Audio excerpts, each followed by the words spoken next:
drops. Literally as soon as we start. Hey guys. This is Alex here for 191. I've got Greg and Nobishin with me. Evan, I swear to God, was here just a second ago. I swear he was going to be on this show. Alex is crazy. He's seeing a ghost. Yeah. Oh, there he is again. Evan, welcome back. Evan's here. Are you okay, Evan? Did you die? Can you hear us? He's dead. Don't listen to Evan. Scott will be joining us soon. Hopefully before we actually start the show proper. Evan.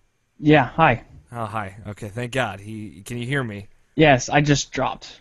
Yeah, I saw that. It was fucking weird. Like right when we went live too. We're live now, Evan.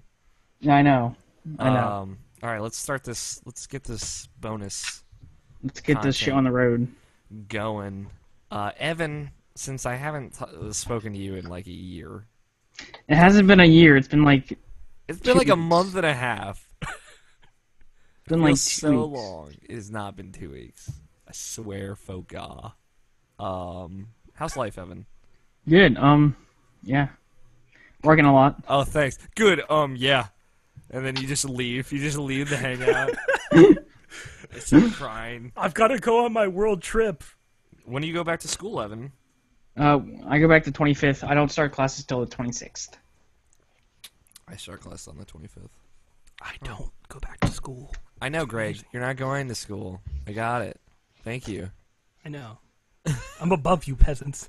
Yeah, okay. But you got to work 40 hours a week, so... Yeah. Are you really? Close to it. As close as I can get. Anything happened to you, Evan? I Other than you, like, texting us pictures of you on the beach and then being like, I'm too fancy for your fucks. And did not text all of you. Maybe I did once. Once. So waiting for it. Just once. Yeah. Of like you And it wasn't sitting me on the beach. It was the beach. I wasn't sitting on it. Okay. Excuse me. It was a random beach that I pulled You from the internet. Snapchatted a picture of yourself sitting on the beach to me. Yes. Yes, I did. And I Twice. was incredibly Couple times. offended. Like 7,000 times. Let's No. be real here. Like twice. Come on now. Okay. I would never do that to you, Alex. Of course. How was the beach? It was good. We had a lot of our family friends there, and it was fun. All right. Sounds like fun. Yeah. Are you excited to go back to school? Since No. I guess next week. Yeah, a week from Monday. Although we will have a recording session between then and now. Yeah, yeah. All right. I'll move off of you, Evan. It's clearly you miss talking to us so much. I mean, I don't know what else. Like, I mean, nothing really else has been going on. I mean, I've been to the beach. I'm back. I'm working. I mean, What do you want from me? What do you want from me? nothing really interesting happened to me at work, so there's nothing to talk about that. Okay. Man, here. Ah, there he is. Scott! It was the biggest pain in the ass finding this hangout. Yeah, I'm I know, sure. right? We just started bonus content, though, so you didn't miss anything. Okay, cool. Sup, Scott? Scott, you missed everything. This is the ending of the show. All right, play your games. Stay Scott rational, and anyway. We made a ton of jokes about you, Scott. Totally. I feel like how you're never here. Wait, that's not you. Wait. Tony. That is true. No. Well, Wait, played. so, Stop. Evan, how did the anti-irrational passions episode go? Did that happen The what? on H-Bomb and Friends? Oh, that's happening next week. This coming up week. So definitely not happening. It is happening. For those who don't know, our good friend Harold Price, host of H-Bomb and Friends, is attempting to have Evan, Greg, and Tony on be an there. episode of a podcast I get off work at like 7, but I'll be there. at the same time. Something that we can't even do. Something that fucking Scott Nobishin and myself, you know, one of us maybe even dreamed about it, thought it would be a lot of fun, but we can't even make that to happen. So good luck, Harold. We'll see. Harold's awesome. I'll be there because I'm off work that day. Greg will be there, Yep. but I'm telling you, he's not going to get all three. No, he's not going to get all three. He's going to get the two of us. It's like fucking catching a shiny Pokemon, man. It's a 1 in a billion chance. It's more like catching that one Pokemon that's all pixelated. Yeah, exactly. Missing no. Nah, it's more like trying to get both the legendaries on one file. Yeah. Yeah, that trade's not happening without that other one. Nah. Scott, how's life treating you? How's your life been? Pretty good. A lot of unpacking. It was your Stuff like birthday that. on Monday. It was Monday, right? I don't remember. It was either Monday or it was Sunday. I don't remember which one it was. I think it was Monday, but it doesn't matter. Happy birthday, Scott. Happy birthday, Scott! Happy birthday. Even though we all Happy wish you birthday. a happy birthday already. Well, formally on the show. How did you spend your birthday? Please tell me I was getting drunk. No, I just hung out. Damn it. Now I haven't even been able to get my driver's license changed yet because I lost my glasses, I think, the Saturday before. Ugh. And because I took my photo with my glasses on, yeah.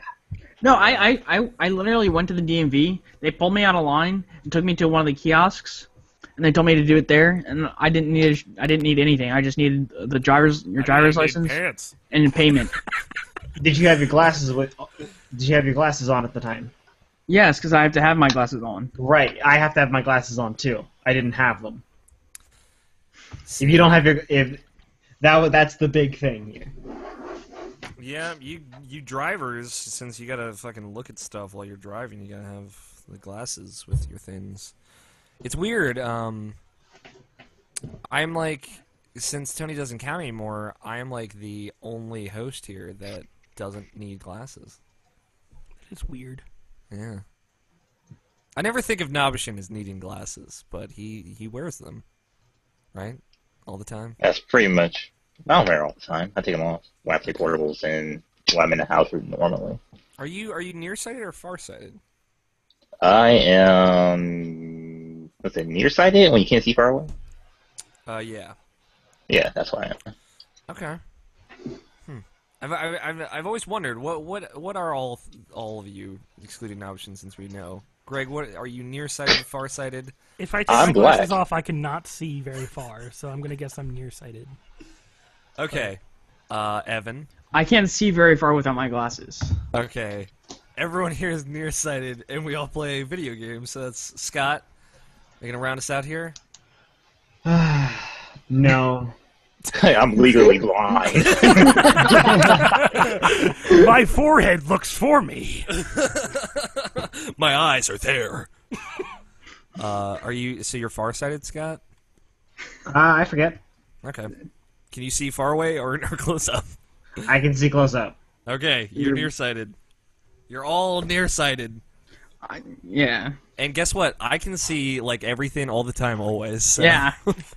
Well, Yeah. aren't you special? Loser. I got perfect vision. I've been told that basically a blind woman would kill me for my eyes. Then she'd Wait, so Dark Souls? because she's crazy. Yeah, definitely. I live Dark Souls. So Real what Dark was Souls what was your thirsty. first legal drink, Scott? Not have one yet. Oh, what? Damn it, man. Alex, I think we need the. There's no like alcohol shit in this house. So Yeah. Well, you got like your little brothers, so and you can't trust them. So No, you can't. I understand. Oh well, we should all we should go out and We get can hang get a out, drink. yeah. It'll be fun. I'm down. Greg, So, how's life? You Good. haven't been on in a few weeks, so I haven't. Work has made it hard to actually be on the show. well, it's okay. We're changing the day we record. Apparently. We will What? be. I'll talk about that in a little bit, but But yeah, I haven't really been doing much other than work. I worked today, which really sucked because I worked the night before. And basically it was like dead the night before, and then we were extremely busy today. So, grocery store logic there for you. Yep. And, I mean, other than that, I really haven't been doing much. I picked up a new game that I'll talk about. Actually, I picked up 2 new games, but I talked about one of them on Harold's podcast a few days ago. I was on that too. You were? We had a good time. Harold celebrated the 1-year anniversary It was of Beach Bum one and Friends. clusterfuck of a podcast, though. And John Anderson's goal was to completely derail it, and he succeeded. Yeah, no, he did. I don't know if I like that guy or hate that guy.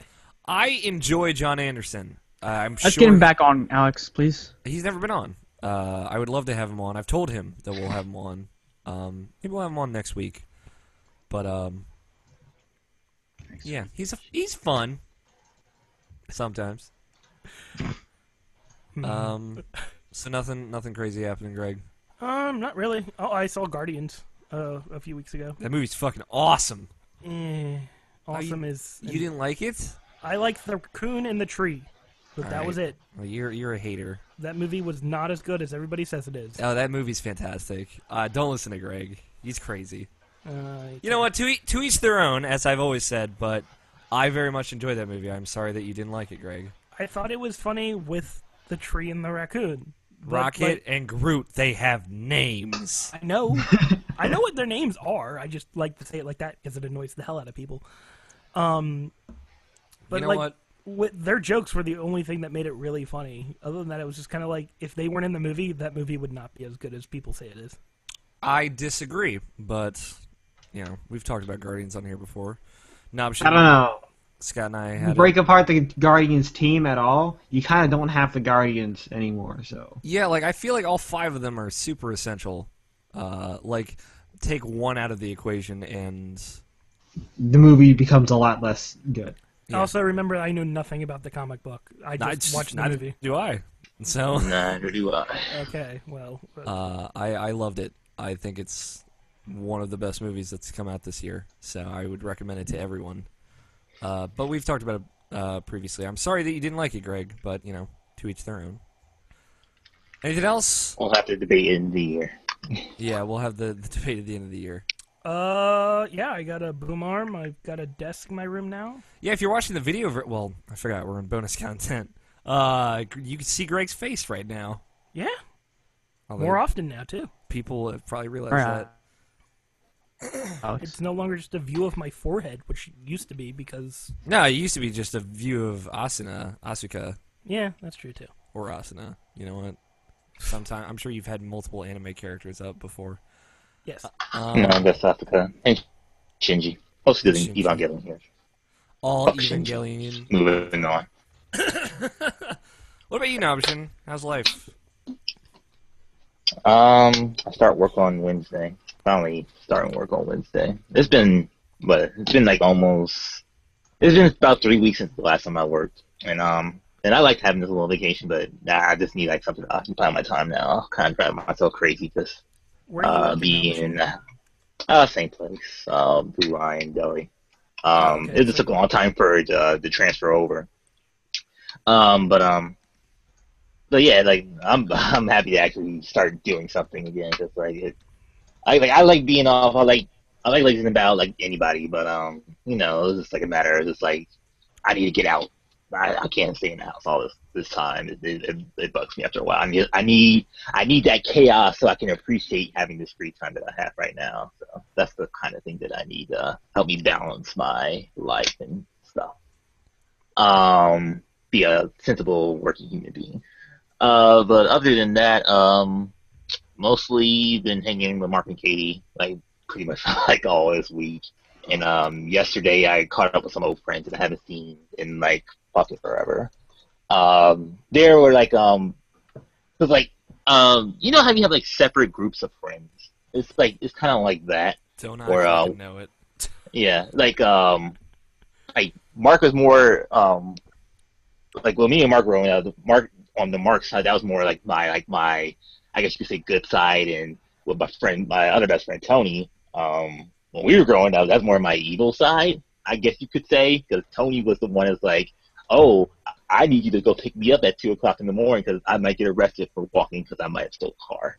Or, you know, hey, come smoke weed with us, come do that. I don't do it. I was always the guy like, hey, I guess I'm the designated driver because I'm the only one who has fucking sense around here. But, you know, it was one of those things.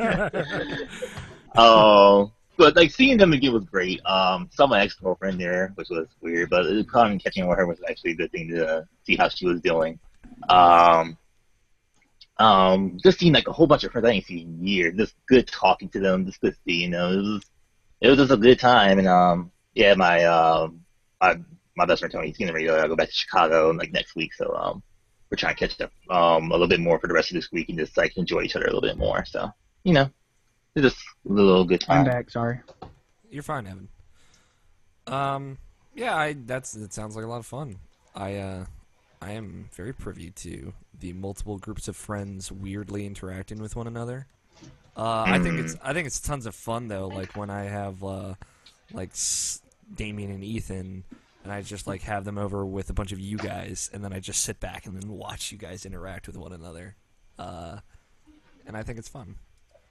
All right.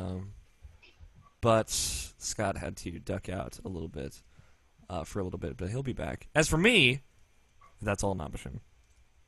Yeah.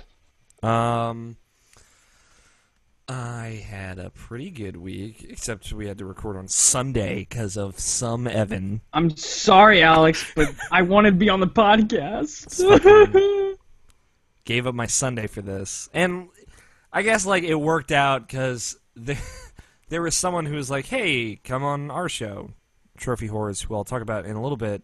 And they were like, it's on Sunday. I'm like, let me think about it. And then we ended up scheduling on today.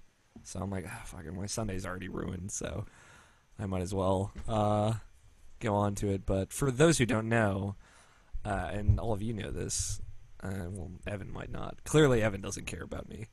I do care about you, Alex. I take Sunday to basically not talk to anybody and just live in my room alone as my me day where I'm alone. And I like it a lot. Well, I'm sorry I ruined it, Alex. You're fine, Evan. I like talking to you guys, so sometimes. And I missed Evan, so I gave it up for him and Greg. But I didn't know Greg was going to be on until afterwards. I'm always the afterthought. Always the afterthought. Yeah, it's your own goddamn fault. But, I mean, I complain, but I love you guys, so I enjoy doing this. It was weird though. Like my Friday night was super boring. I didn't do anything because I didn't have any plans. Right. So Ethan and I just sat and watched at midnight, and then we watched a comedy stand up, and then I was like, I'm tired. I'm going to bed. It was like 10. It was Fuck, great, dude. What is wrong with you? The weird part was like on Saturday I woke up at 5 a.m. and was not tired at all. I'm like, I got like 6 hours of sleep. What? And then I went and I got coffee and I recorded a bunch of stupid Let's Play videos, and I need to do that. that was that. Yeah, man, if I can do it, you can do it, Greg. I need to ask you about some bitrate stuff, though. So. I can assist you with that. So yeah.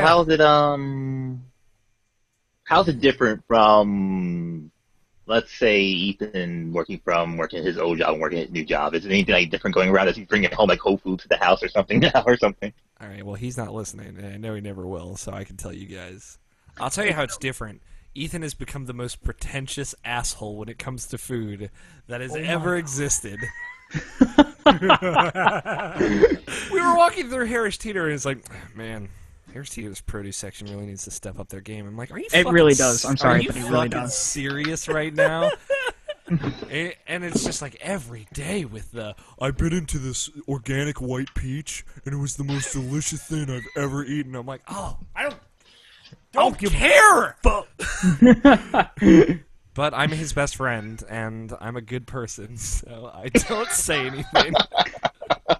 Yeah, you like that fucking peach, do you? And he's like, it's like fucking. He'll tell me about how he was commended for stacking grapes so well, and I'm just sitting there like, you can stack Really? grapes. That's fine. You know what? And there's like a new story that is along those lines every day, and I deal with it. All right, this is what we do. That's what friends do. But yeah, that's what it's like now. So, like, if he ever sees you again, he's probably going to be like, so, like, what's Food Lion's produce? Like, I'm just curious. I'm like, oh, just... I'd be like, I don't Is he fucking working know. at I a just produce can't meat. He's a produce man now. And Oh he's my like, god. He's like, I've fallen in love with produce. I'm going to change my whole lifestyle. I'm going to eat better. And I'm like, fucking sure you are. So... Do you still like drinking? Yeah. Oh, you know he still likes drinking. And there are other things that I won't say on this show, but I feel comfortable sharing that. Yeah, it's fine. Yeah, that's my fucking life. Is just every day. It's like I'm trying to condense all my work stories into one thing. I'm like, well, you tell me the same 6 stories every day, so you're clearly fucking up. And he got so annoyed with me. So there you go. That was my little slash rant for you all. And we're the 3 best friends. Exactly. I don't know. Other than that, I've been going on walks. I think I mentioned this a couple weeks ago. I'm going on walks every. Oh yeah, I didn't. I went to the doctor's office I think almost 2 months ago now. Before I got sick for like a year. It was just like 3 weeks, but and they weighed me, and I was 203 pounds, which is the most I've ever. Damn, bitch, please. Hi, Scott.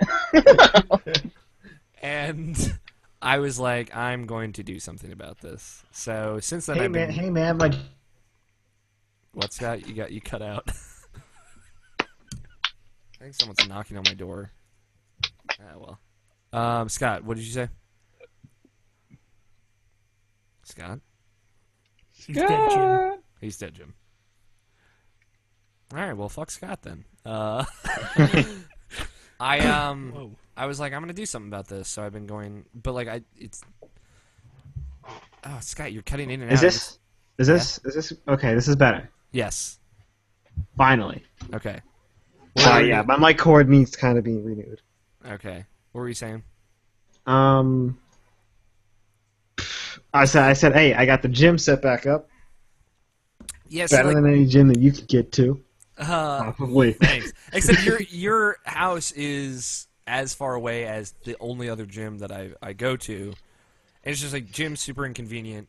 So I've decided I'm gonna go on walks, just to get regular exercise, lose some weight, which has been working. I've been losing like pounds every week, which is good. And I've been going to Lake Elkhorn, which is like right up the street from me. I love that lake. I do. I love it. Oh my god, it's like my new favorite place to be. So I've been going on like basically a walk, 6 walks a week minimum, and it's a 2.3 mile walk around the lake. It's been really weird. I've been like super active and outdoorsy, but it's just for like an hour or two out of the day, and it's been I don't know. It's been making a difference, I think. So I went on 6 walks this week, and I was like, god damn. And according to Damien and Ethan, I've been looking pretty slim. So I don't know. There you go. Slim Shady. Slim Shady. Yeah. Can I give a suggestion? Please. Um, Unless it's don't eat Chipotle. No.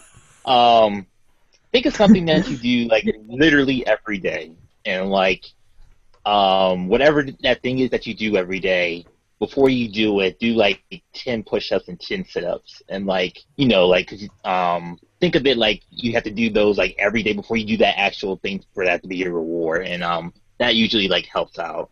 Like if it's like something like before I drink a beer I should do like 10 sit-ups, or before I even masturbate or whatever, just do 10 push-ups and sit-ups. I was gonna say like masturbation is its own reward now, but I don't know what you're talking about. Yeah, but like don't do that and Why do I then have to do that. pregame it? Yeah, no, that's pretty clever. Yeah, so Like- that's something I do whenever I feel bloated, and now it helps me out. Just like, I'll just lose a couple pounds now, always helps out. I'll just do it for like a few weeks, and then I'll be good. Yeah. You know what I say? Why have a 6-pack when you can have a keg? All right. Okay. I've heard that joke from like 7 different people in the past week. So, I don't know. Like, I've never been like super conscious, but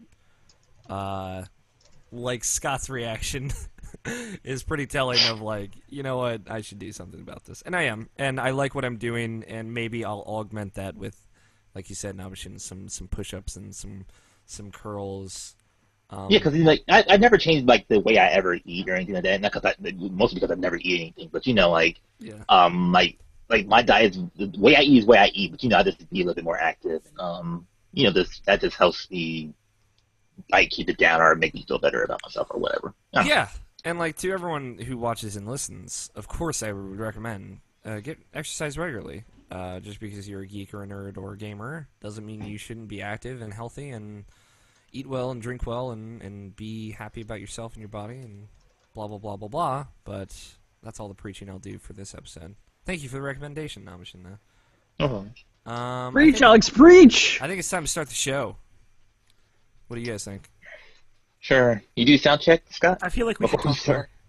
more. I like. I should probably do that. Here's the thing, Greg. We're going to talk more after we hit this record button, and then other people will listen to it. What? I'll be right back. How does that work? I don't believe you. Okay. I'm almost ready to have my burr, but we'll see.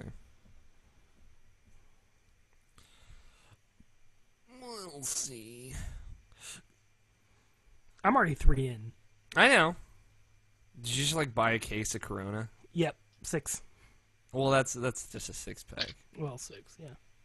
Case is 4 6-packs. For those who don't know, it comes in a box. They That was not. Well, I was gonna say something else, but I was gonna just say not cheap, but that didn't make any sense. yeah. I mean, it's slightly cheaper than buying 4 6-packs. So, Yeah. Let's see. but it's like I don't have money up front. Bitch, please. I'm a pimp on a budget. Of course. Also, pop filters need to be happening. Yeah, you should get a pop filter. That's going to be the next thing on my list. They're like way more expensive than they should be, though. Yeah, they are. That's why I didn't buy them with the stand. I'll see if I can find one on Amazon for cheap that I know is good to addend them, because I'm sure you could just fucking look it up. But there's some good brands out there. Like mine is, I don't even remember what the fucking brand was, but it's super nice. Gotta get you a mic, Nobishin. Give you something super sexy. I'll be buying that as soon as I start a job. Oh, really? Yeah, man. Yeah, there's multiple reasons. Probably the biggest reason is like because Mark and Katie ever comes in again, let's do like a room mic instead of just having them do separate room shit. That'll be better for everybody. Much better. Wait, so you're moving in with Mark and Katie? No, he's talking about getting a better microphone, so if they record together, they will have one mic to share. Oh, so he's moving in with Mark and Katie. Yeah. Okay, got it. Just barge in there. Be like, where's my shit? What mic were you looking at? Or were you going to ask for a recommendation? I was probably just looking at the same thing that Tony had with the Yeti one. Yeah. Like, I either mean, the Yeti. maybe. I mean, if that's something better, just let me know. I don't know anything about it. Yeah, ideally, the setup that Evan has, I think, would be best. He has this microphone, this condenser mic, with a little attacher that's Table stand. the little blue icicle, which basically Yeah. converts. It's like a preamp. It converts XLR to USB, and it'll power your microphone. Yeah, it works amazingly. Link to me, and I'll look into it. Yeah, I'll look into it. I'll see if I can find something like that is equal in price to the Yeti.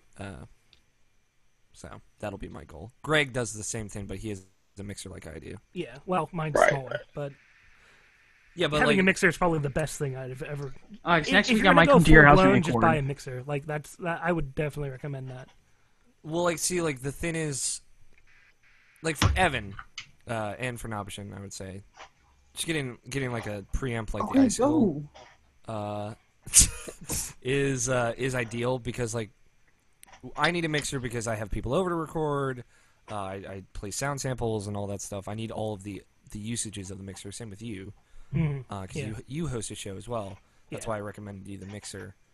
But like if you're just like a co-host, or just like you're not doing anything special, have a nice mic and a preamp, Yeah. as opposed to a mixer that takes up a lot of room and all that. I just like sound quality, and I think that a mixer gives the best sound quality. But that's me. It's like the mixer gives you more options, but it's not necessarily the best sound quality. Yeah. It's just we're spoiled because we can adjust the bass, the treble, and the mid range and stuff like that, and compression and whatnot. But Mhm. you don't need that if you're just if you just want to sound good. Like Evan's sound, like his audio quality's gone through the roof since I got him, or I recommended him to get the preamp, the Icicle. So Okay, yeah. I'm thinking about maybe just telling Scott to do that because Greg, you, Evan, and I use the same microphone. Yeah, if that's we'd true. all have the same microphone, I think. The MXL. Yeah, the MXL. The basic. We all use that one. I use that one. Yeah, that's what I was saying. Are we waiting on me? Yeah. No. Oh, sorry. I've been ready for a while. Sorry. All right. Everyone have Audacity open. I'll do a quick Yes, sound sir. check just to make sure everything's good. I'm good. I'm just a little quiet. All right. On 1. 5, 4, 3, 2, 1. Oh, hurrah. Quan. That's for you, Alex. Was it? Bum, Was it? bum, bum, Yeah. bum, bum, bum, bum, bum, bum, bum, bum, bum. Bonbons. Eat some bonbons. I don't know. That's very true. John Anderson, bonbons. to give you context, Greg, just tweeted a picture of Mike's Hard Lemonade aside a full bag of pepperoni Totino's pizza rolls. So that's the kind of life he lives. I'm down. I works could live with that. He works for Microsoft. He knows what's up. I just had a Mike's for That's dinner why you don't tonight. like him. That's mainly why. I just had that for dinner. Totino's pizza rolls? No, Mike's. Oh, okay. Like, oh, what kind of dinner? I fucking Ethan eats 40 of those in one sitting. What pizza? Oh my god. I can't eat one without like wanting to throw up. It's disgusting. Not the Tostitos. The bagel bites. I'm a fan of those. Are good. Totino's pizza rolls? I love bagel bites. Fuck Bagel pizza bites are rolls. amazing. But dude, just do pizza pretzels, man. Just Alright. pizza pretzels. You know what, Scott? Or Getting the pizza ingredients for fries. pizza pretzels is not as cheap as buying a box of bagel bites. You can Correct. buy pizza pretzels. Yeah, but like where? BJ's? The Beach? I found them there. Oh, they might not keep them there anymore. I found them there. What are you I talking found about? them Send me there. pics, Scott. I need to know about this. Send me dick pics. Yeah. Bon- Oh, Greg. bon- And Greg bon- says that and then bon- points his bon- camera down to his right. penis. That was mainly me it adjusting. was I'm some looking at the- time ago, and it the was like levels of my it audio. was. I'm They had like adjusting 3 the different pretzel flavors aside from their normal soft pretzels. They might not be there anymore. When Ethan and I get pretzels from BJ's, we usually make beer cheese dip and then That sounds so fucking good. and then dip in it. It is very good. All right, I'm gonna get a drink and then we will start. So if you have Okay. any shenanigans to get out of the way, do it now. I'm just adjusting my gain because You're Levels. adjusting your game. You have no game. Come on now. Jesus, Evan. Let me get that bottle of water. I'll be back. Okay, that's better. I hope. Yeah. People don't interfere.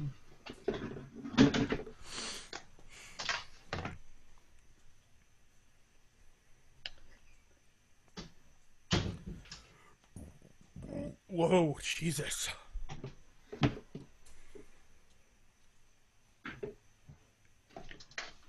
I don't know why when I look at my phone, I can fucking look at Facebook through my computer.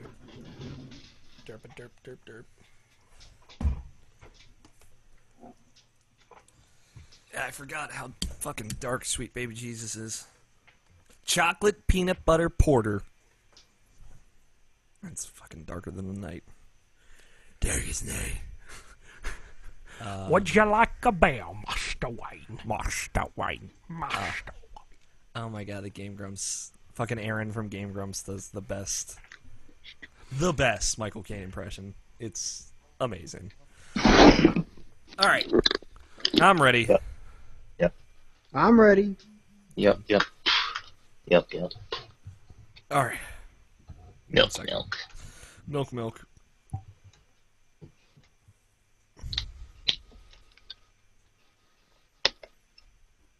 I apologize to people watching the video like, what the fuck is he doing?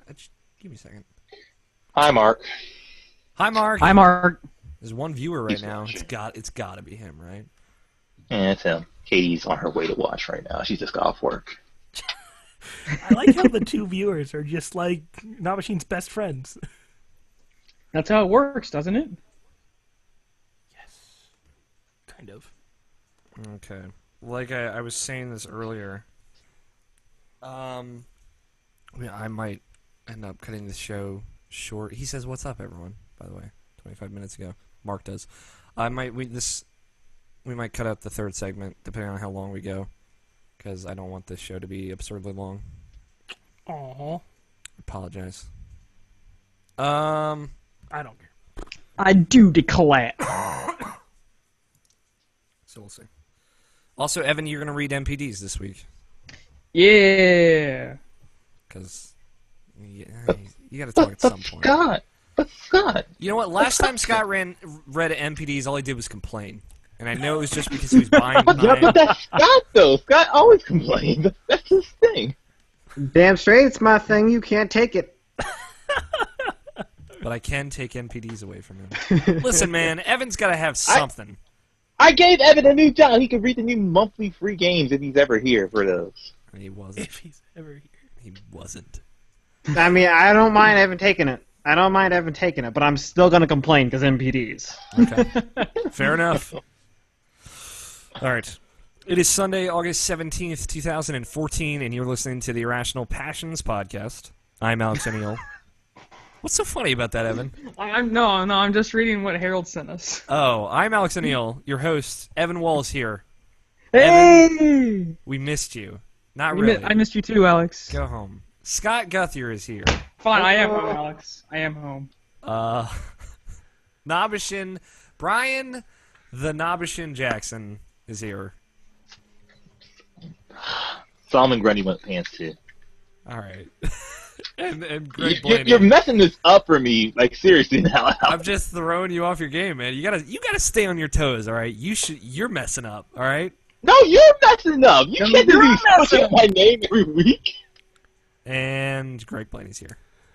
Yes, up. Also, a.k.a. Lock on Stratus. You know what, Nobishin, if you're gonna do something new every intro, I'm gonna do something new every intro. I'm gonna fuck you up every intro. You're gonna be ready for it next time. Oh, okay. Like I'm trying to stay fresh on your show, make it somewhat interesting, and you're just gonna fuck it up with me. Yeah, Right. and I'm staying fresher, motherfucker. So let's play this. All right. Game. Let's do All this right. right now. You declare war. I declare war. We got this war going on. All right. Do we need a thumb war? Yeah, we need to do a thumb. Internet 5, thumbs. 6, 7. I got something for your ass next week. Okay, Oh, bring it! I'm excited. Welcome to Irrational Passions podcast, the podcast where sometimes we talk about video games. I guess usually not. We have the 5 people here this week that are supposed to be here all the time but are never here. It's good to see you two again, Greg and Evan. What you talking about, Willis? So a couple house cleaning things to get out of the way at the beginning of the show. First, of course, IrrationalPassions.com is where all of this good stuff is. I, again, am sorry for the late show, but I'm going to be talking about that in a moment. In other news, the only other thing that went up this week on Irrational Passions was Malicious Pod X episode 15. Sup, guys? Go check that out. It's convenient that, Greg, you always show up right when your show posts. He does that on Worth purpose, noting. Alex. No, that's just by pure quitting. I don't believe it. Mr. Nepp did a great job writing show notes for that. Yeah, thank you, Nep. I was not on this episode, but I'll be back. Nap, you're for awesome. For the August. Alex actually Episode. just quit. He's Yeah, I done. quit. I'm fucking so done with this shit now. Remember when Nep used to be our super fan? Now he doesn't give a shit anymore. Nep, I don't think now. I don't think Nep has ever listened to Irrational Passions podcast. He gave up right after he came on my show. There will be some other I stuff. know, right? There will be some other stuff going up that'll be up by the time you hear this in audio form. If you're watching the video, then you're obviously live and in the thick of it. So, another thing worth noting: this is serious. We're actually doing it this time. We are changing when we record. This is happening. Dun dun dun. If we could ever agree on anything ever. If you read, Alex, this is why we can't have nice things. we had like a 2-hour texting back and forth discussion. What was Well, it? I was at work, and Well, all I on- could feel was my pocket vibrating vigorously. On Friday morning, I think it was, of us just Take like the vibrator out. not agreeing on anything. The ideal timing is for all quote 6 of us to be able to make an episode, every episode, or at least make it regularly, with the exception of Greg and Evan because they have fluctuating job schedules. Which you know, Well, I do hopefully, too. and hopefully once I know, when shit, I forgot. school starts. Hopefully, when school starts, I'll be getting a more, not flexible schedule, a Set schedule. fixed schedule. are you gonna Set still be schedule. working while you're at school? Yes, How the hell are you gonna manage that? easy. I work whenever I'm not at school. Well, like, are you gonna? I just gave him the time.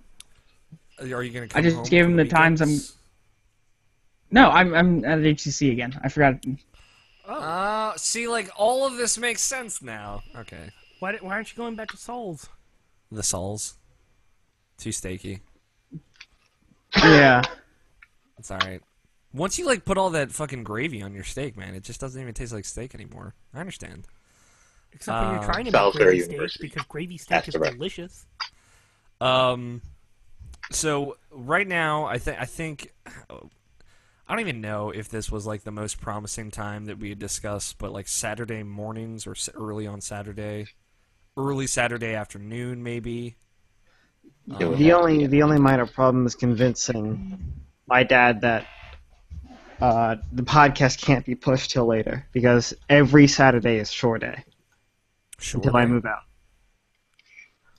It doesn't matter if I have something to do or not. It's shore day. Okay. I gotcha. We'll discuss it after the show. Yeah, we are working out the kinks, but we will very soon, maybe not next week, but like by September, we will be regularly recording on a different day, which means we will regularly be releasing on a different day, and as soon as we know, you will know. If So- you fund the Irrational Passion Schedule Kickstarter, me and Evan will be able to quit our jobs and do this full time. Fuck no. God, no. I would never do a Kickstarter for this show. Because that would Somebody did potato salad, though. You know what? That would be us selling out, and we're not sellouts. All right. Whatever Come on, IGN potato doing. salad got funded. Yeah, exactly. I'm sitting here like not writing anything for IGN, and I'm such a sellout.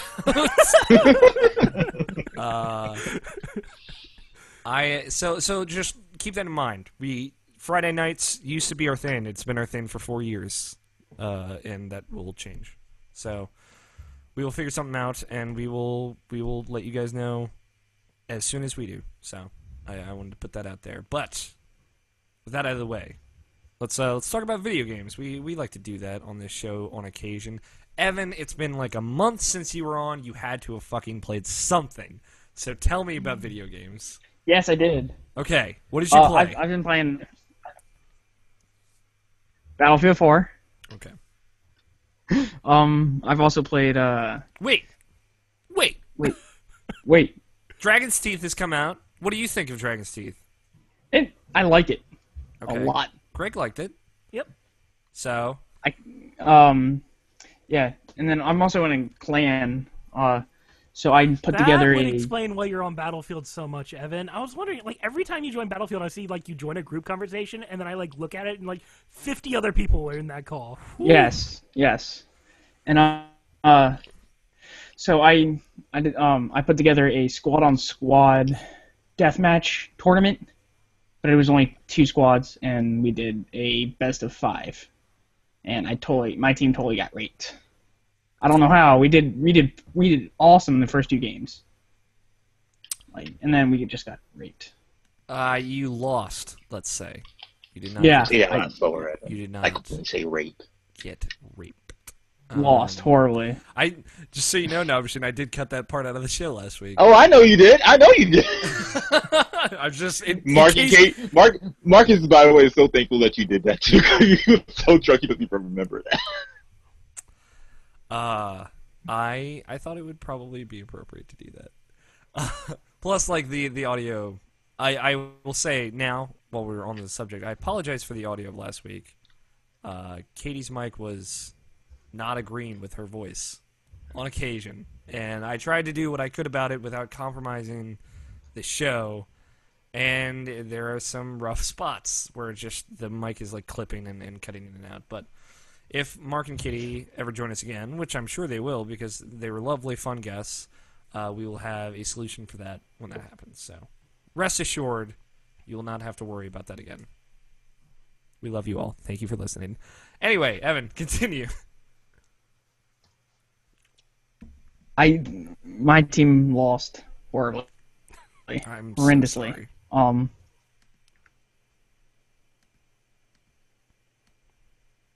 Evan, are you okay? He's dead. He's dead. Evan, you So should keep talking. What? Turn off your video, Evan. Ah, there he goes. He's done. Evan's gone, guys. Thank you all. I can hear him. What? Now he's gone.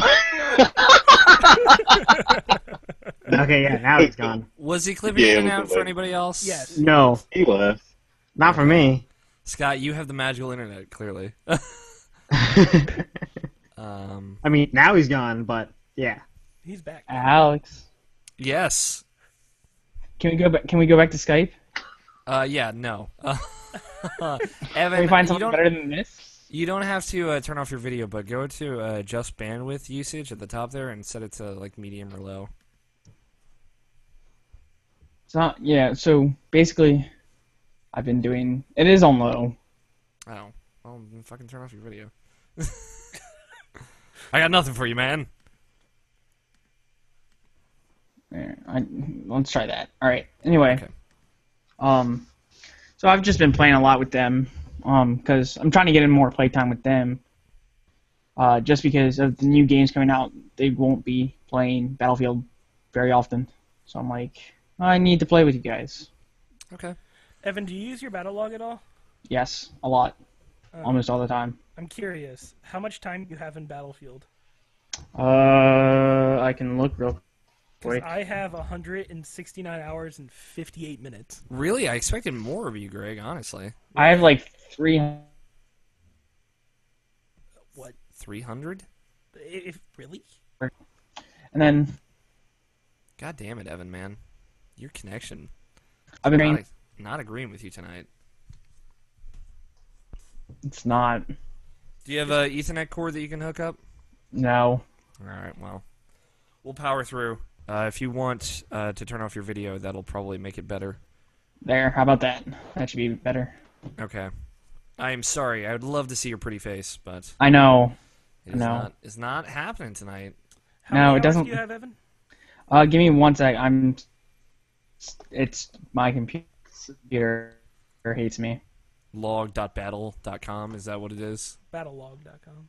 I have Whatever. 125 hours and 30 minutes. Okay, so I'm beating you there. What's your KD?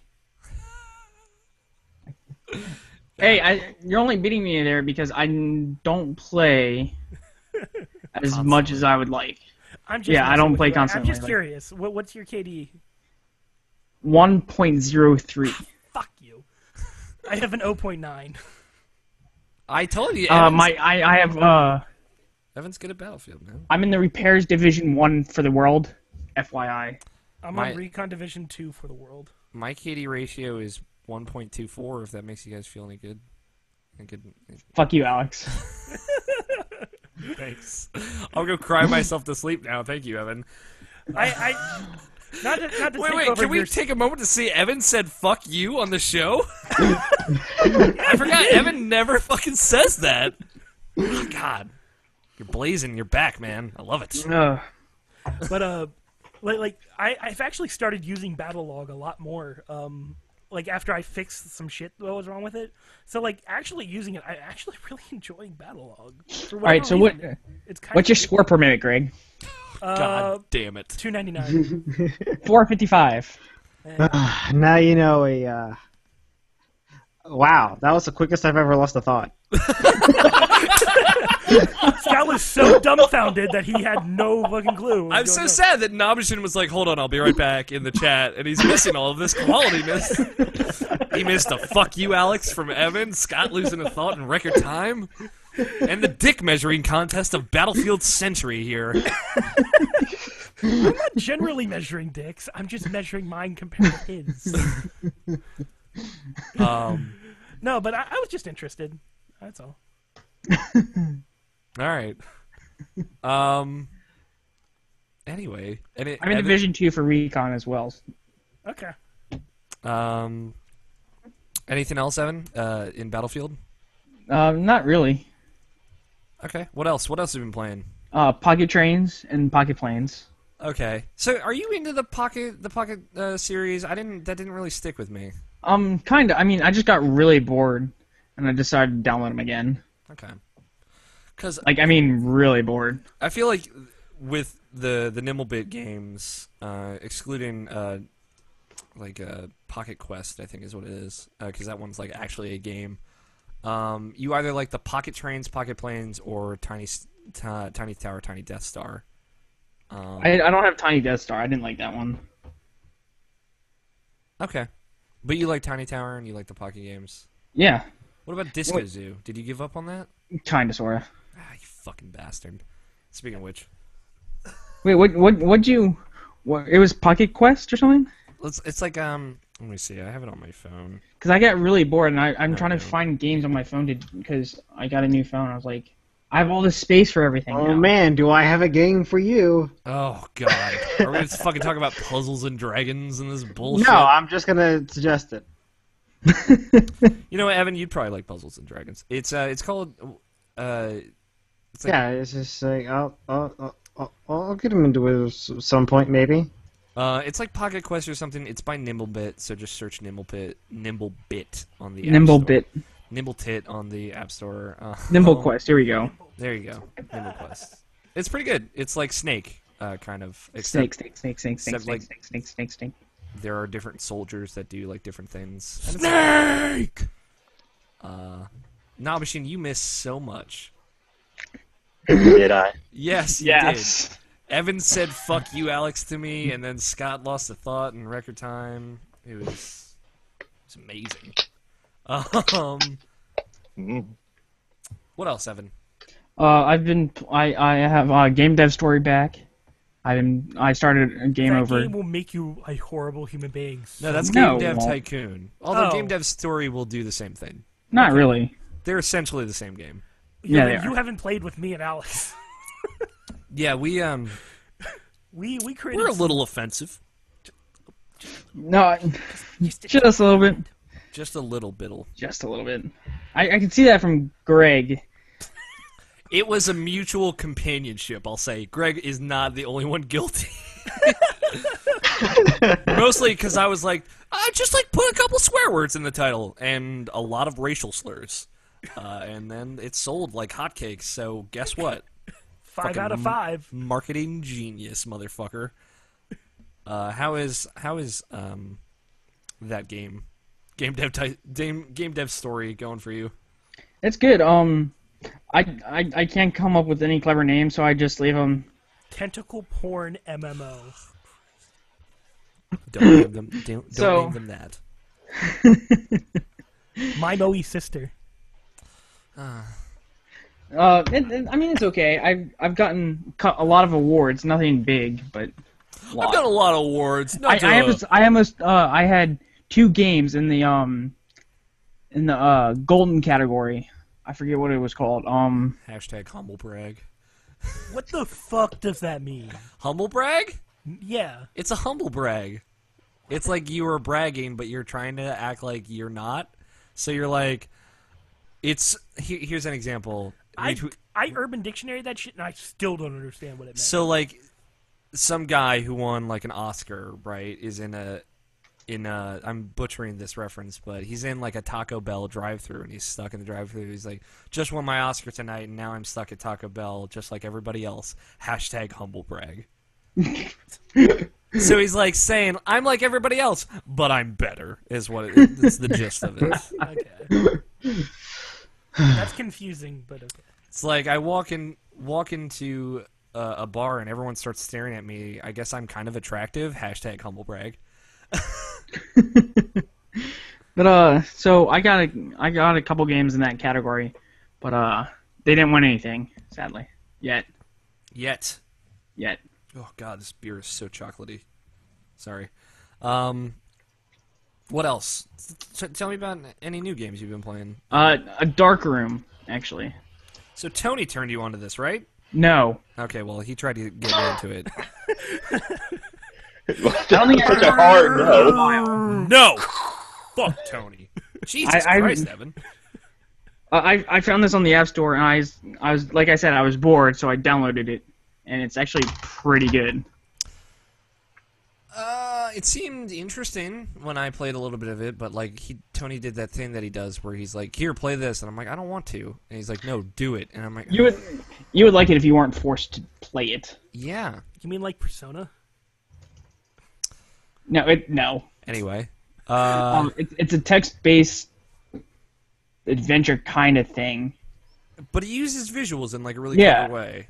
Yes, it does, and yeah, it's interesting. I'm close to the end, and yeah. Yeah. Okay. Yeah. I'm curious what you think of it when it wraps up. Did that come out this year?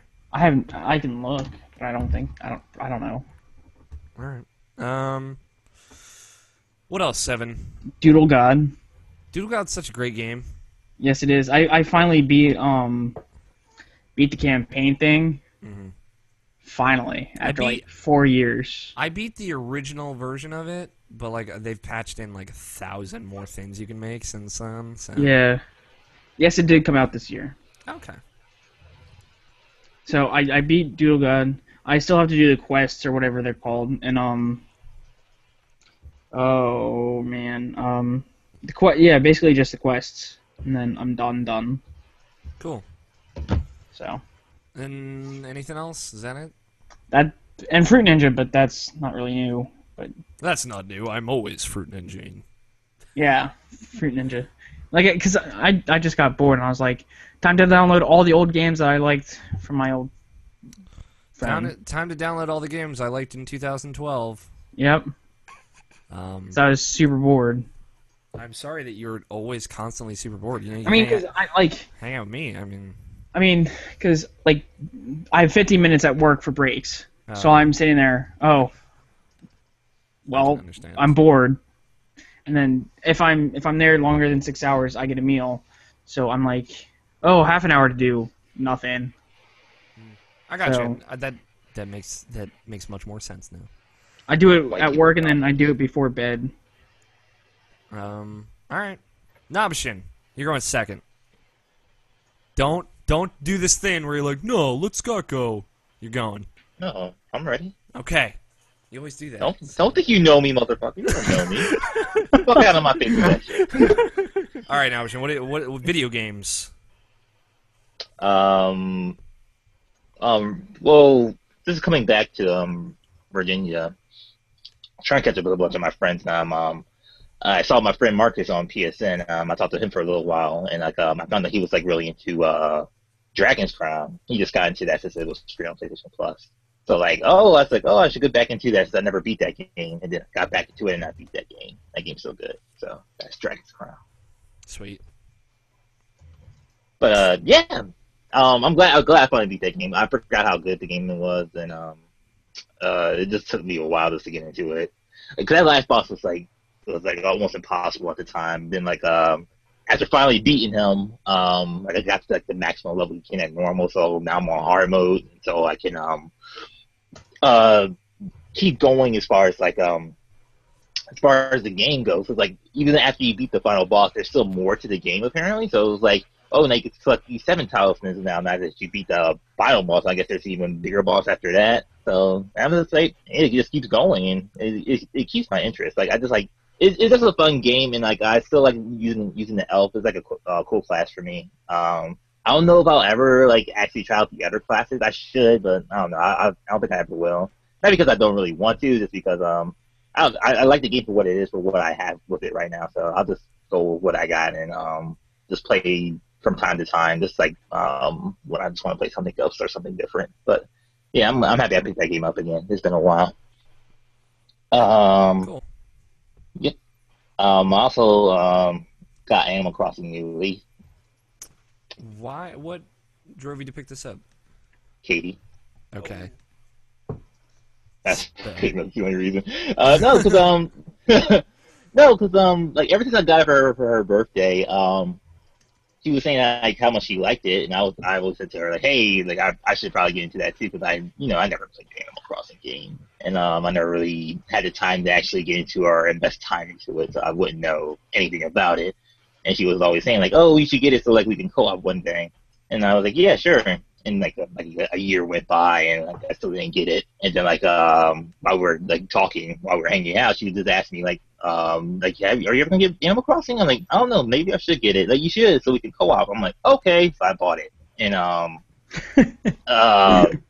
pretty much all it was. She asked me, and I did it, and she was like, you actually bought it? Like, yeah, I bought it. You told me you want me to co-op. I'll co-op with you, and that game is actually pretty decent from what I played of it. Like it's kind of weird for me to play right now. Right now I'm like in between like so many different type of games right now that I like sometimes forget I even had it. But like when I'm into it, I'm into it. But not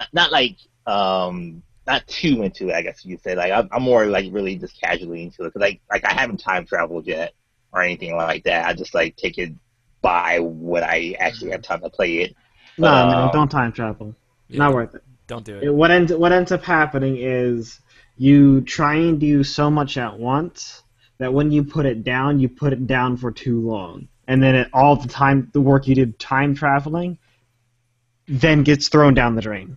Yeah. Okay. I was So like actually- you time travel if you miss something, or you mess something up real bad. I was actually thinking about going back to that game again recently. I haven't done it yet because obviously I have plenty of other things to do, but it crossed my mind. And also, if you ever do time traveling, always backwards. Always. But yeah, if you're playing it again, option, maybe I'll pick it up again, and you can come to my town and hang out. Yeah, like I did that the first time. Like we did local co-op. Like one day we were hanging out, and that was surprisingly fun. Like just doing the diving missions and like doing that stuff. Like if Animal Crossing was more like that, or like honestly, like probably the only time I would play it, I play with like Katie or you or just somebody else. Like that seems like where most of my interest is, like really in that game. It's like I don't know, like that's just the multiplayer aspect of that game. That seems like to be the most fun I had with that game so far than playing it by myself and just trying to get enough bells just to get through the next day or whatever. But I don't know. I'll stick with it. It's still fun. It's it's just a game that it seems interesting, and like I could play with one of my best friends. So sure, why not? I'll put more time into it. Yeah, I think like what had killed the momentum in that game for me was like learning so much about it from other people and like from just osmosis of tons of people playing it on Twitter and talking about it, and just like knowing so much about the game that nothing was really a surprise at any point. It just like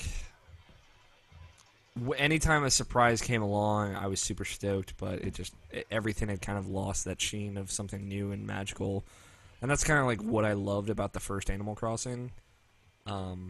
So, yeah, I guess it just like that the game burnt out extra quick for me because I was like, especially Tony was telling me a bunch of like all these stuff, and then we would do some of it, and then I would just be like, all right, I'm burnt out, and then I would put it down for a couple days. When I'd go back, it'd just be like, I have to do all these things again. So, I don't know. I'm sad that that game didn't last with me as long as I wanted it to. Yeah, that happened with me too. Yeah, biggest enemy of that game is thinking that time traveling helps you. Mm-hmm. I never time traveled. I never did it once, and I was super happy about that. But like when you have other people just giving you stuff, it's just as bad. You're just not getting that sense of accomplishment, I think, or at least not as much. Have you ever chopped down your forest with a friend?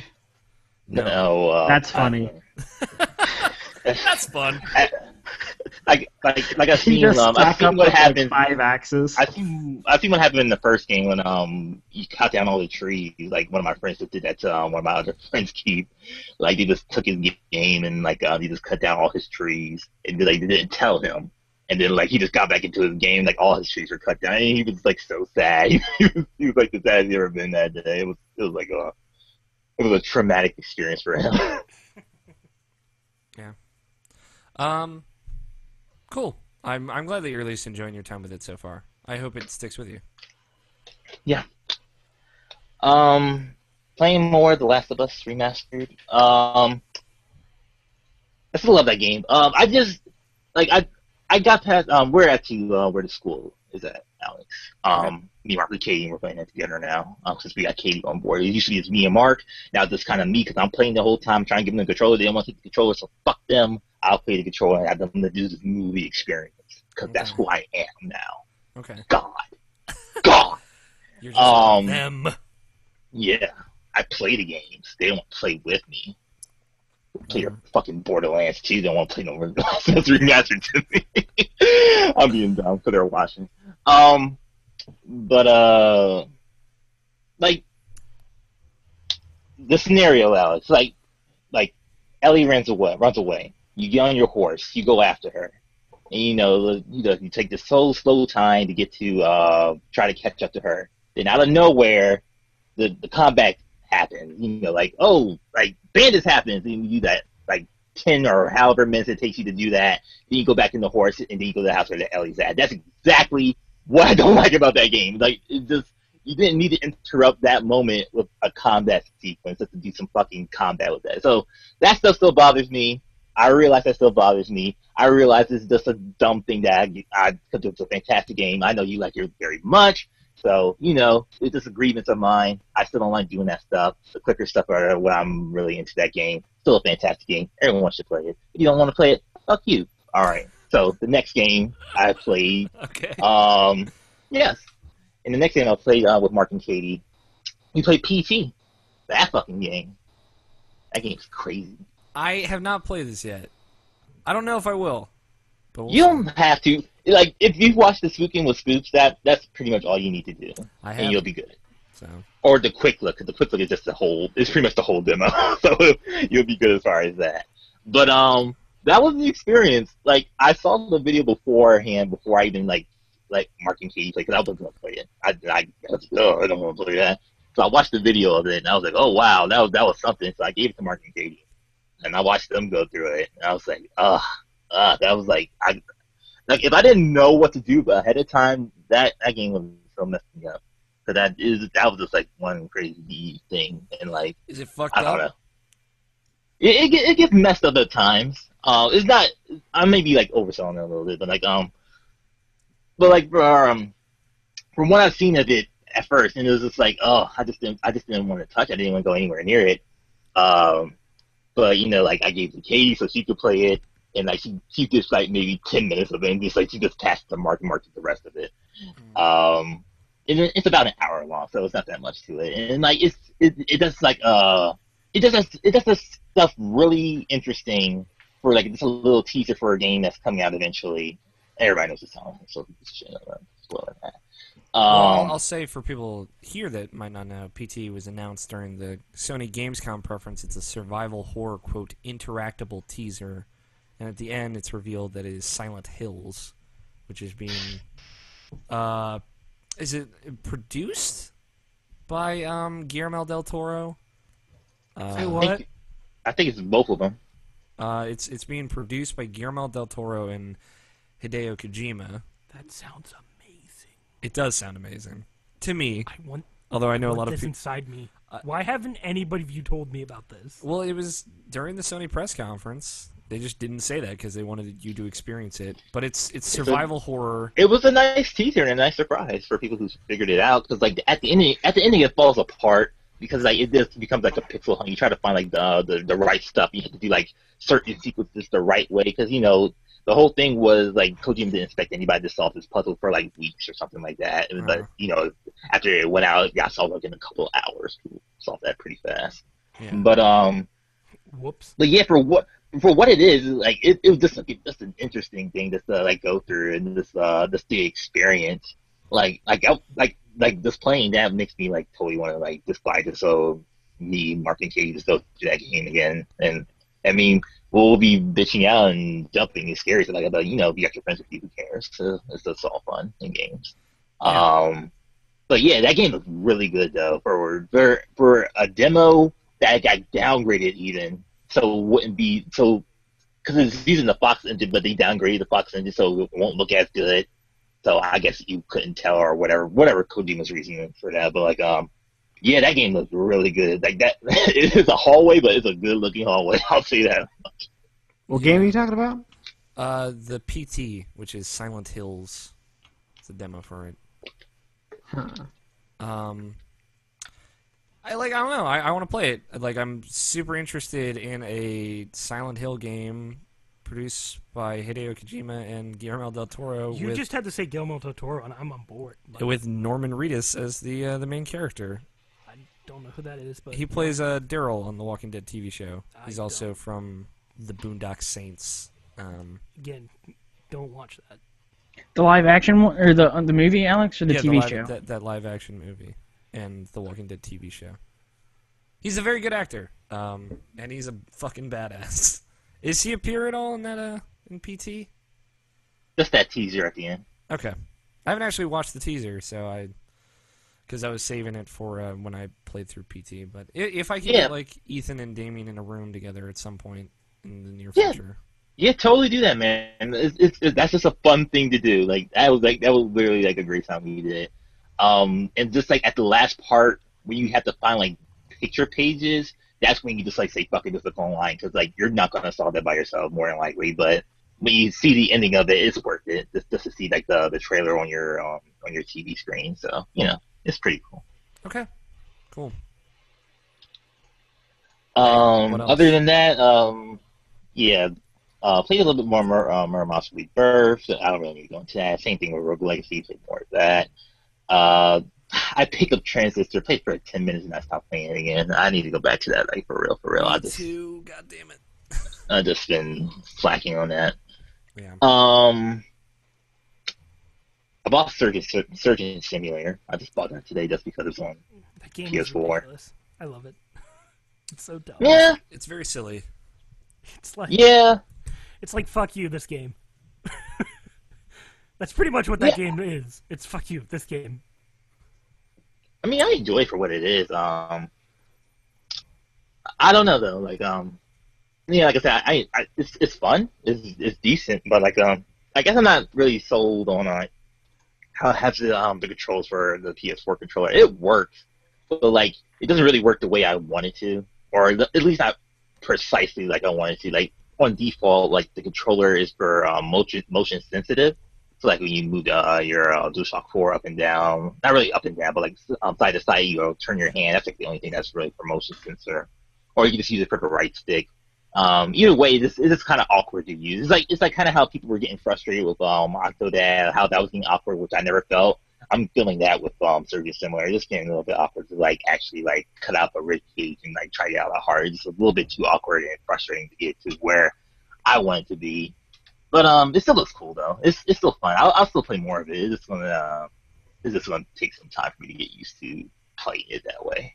Yeah. But that's pretty much all I really need to say about that. It's much more. It's $10 right now, so it's not that bad of a deal. Okay. Cool. And like one of the main games I've been playing this week is Ho Hokum. That game's really like a lot of people describe that game as being like a relaxing game, or like it's not really a game. That's a video game ass video game. That is totally a video game. It has objectives. They just don't tell you shit in that game. That's the big thing about that game. They don't tell you anything. All you know is just to go and that's it. But there is like objectives in the game that you just have to find, and it's kind of interesting. It's just like what is that called? I forgot what that thing is called. It's something longer. I the string longer or something like that. But like, whatever. You're just like little worm thing that's going through the these like Long different mover? colorful world. The what? Long mover? Yeah, I think that's what his name is. Is that right? Yes, it is, because I'm looking at the Wikipedia page. So. Yes. Yeah, thank you.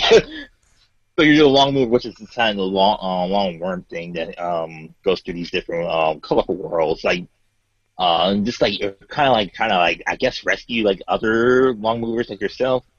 And it's just like it's just really just nothing really. It's kind of like not. I don't think Journey's a good comparison, but it's kind of like a journey where you just like go through it and just go to your you're just going for the ride and just like doing different things. But it's not a linear journey. It's like you go to like it's like multiple different worlds just trying to find like different the same things as you to like do something at which I have no idea what that is so far. But it's just like I said, it is a video game. Like it's just a matter of you just finding out what to do. Like you'll see like little people on these little like dimensions or worlds you go to, and like somehow like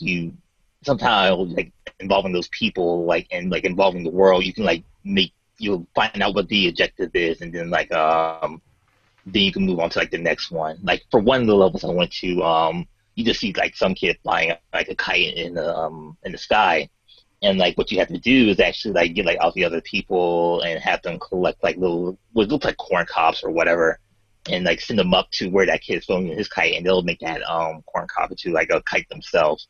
It's kind of hard. This game is really hard to explain, but like it's just something you just like watch a YouTube video and just see what that game is. Is this a really it's a relaxing game like people are saying, but it's not like it's a game in quotes. It's an actual game.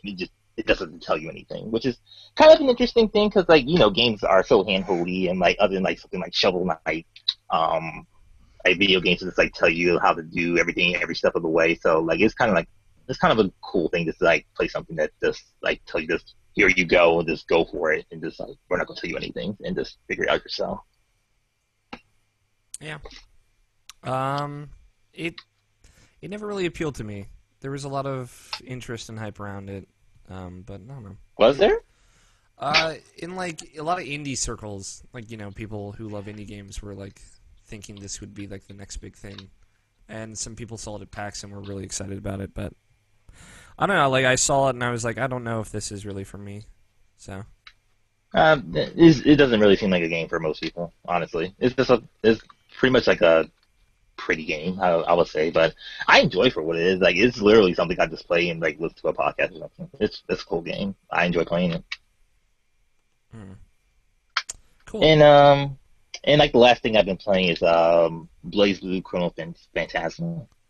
I got that on sale since like a bunch of anime games are on sale on PS3 this week, so I just bought that for like I don't even know how much that was, maybe like $20, something like that.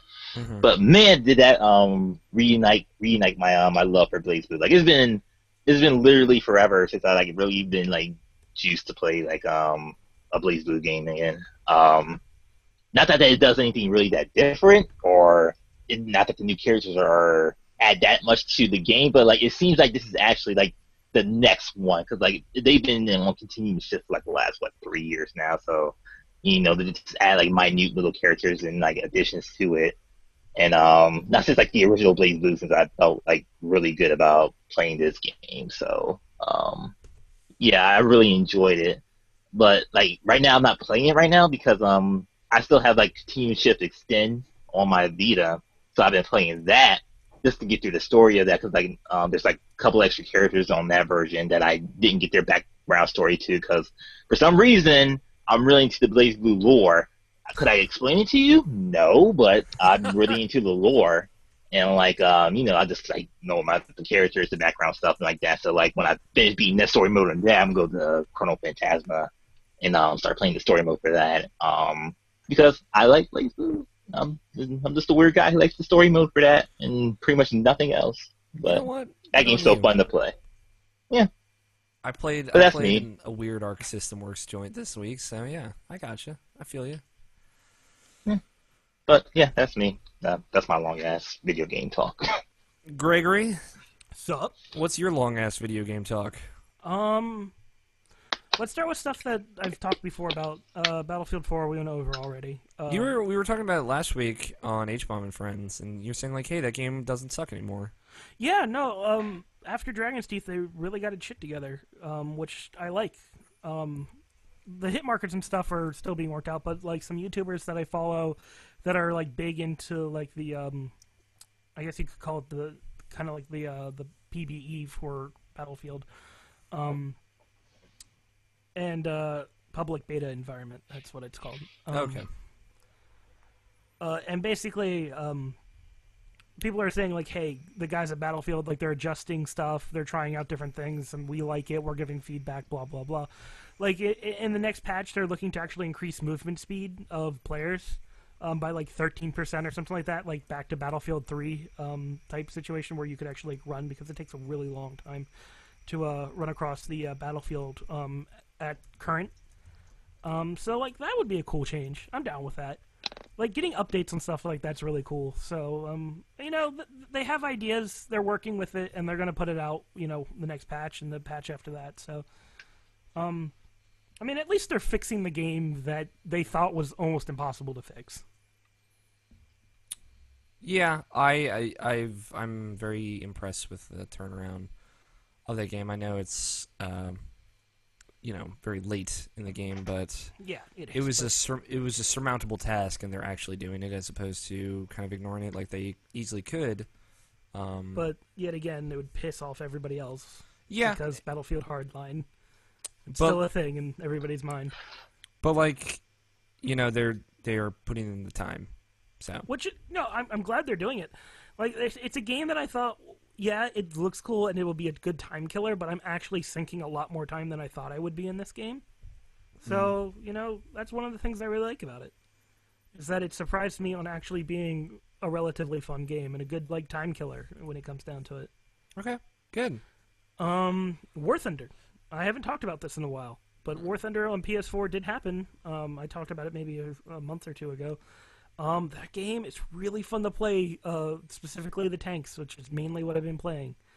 Yeah, you were telling us about, like, the control scheme is pretty weird for the planes. Is it any different for the tanks now that they've put that out? No, like, they recently, I played it this afternoon before we jumped on, they recently changed up the control scheme for the tanks for whatever reason. I don't know why.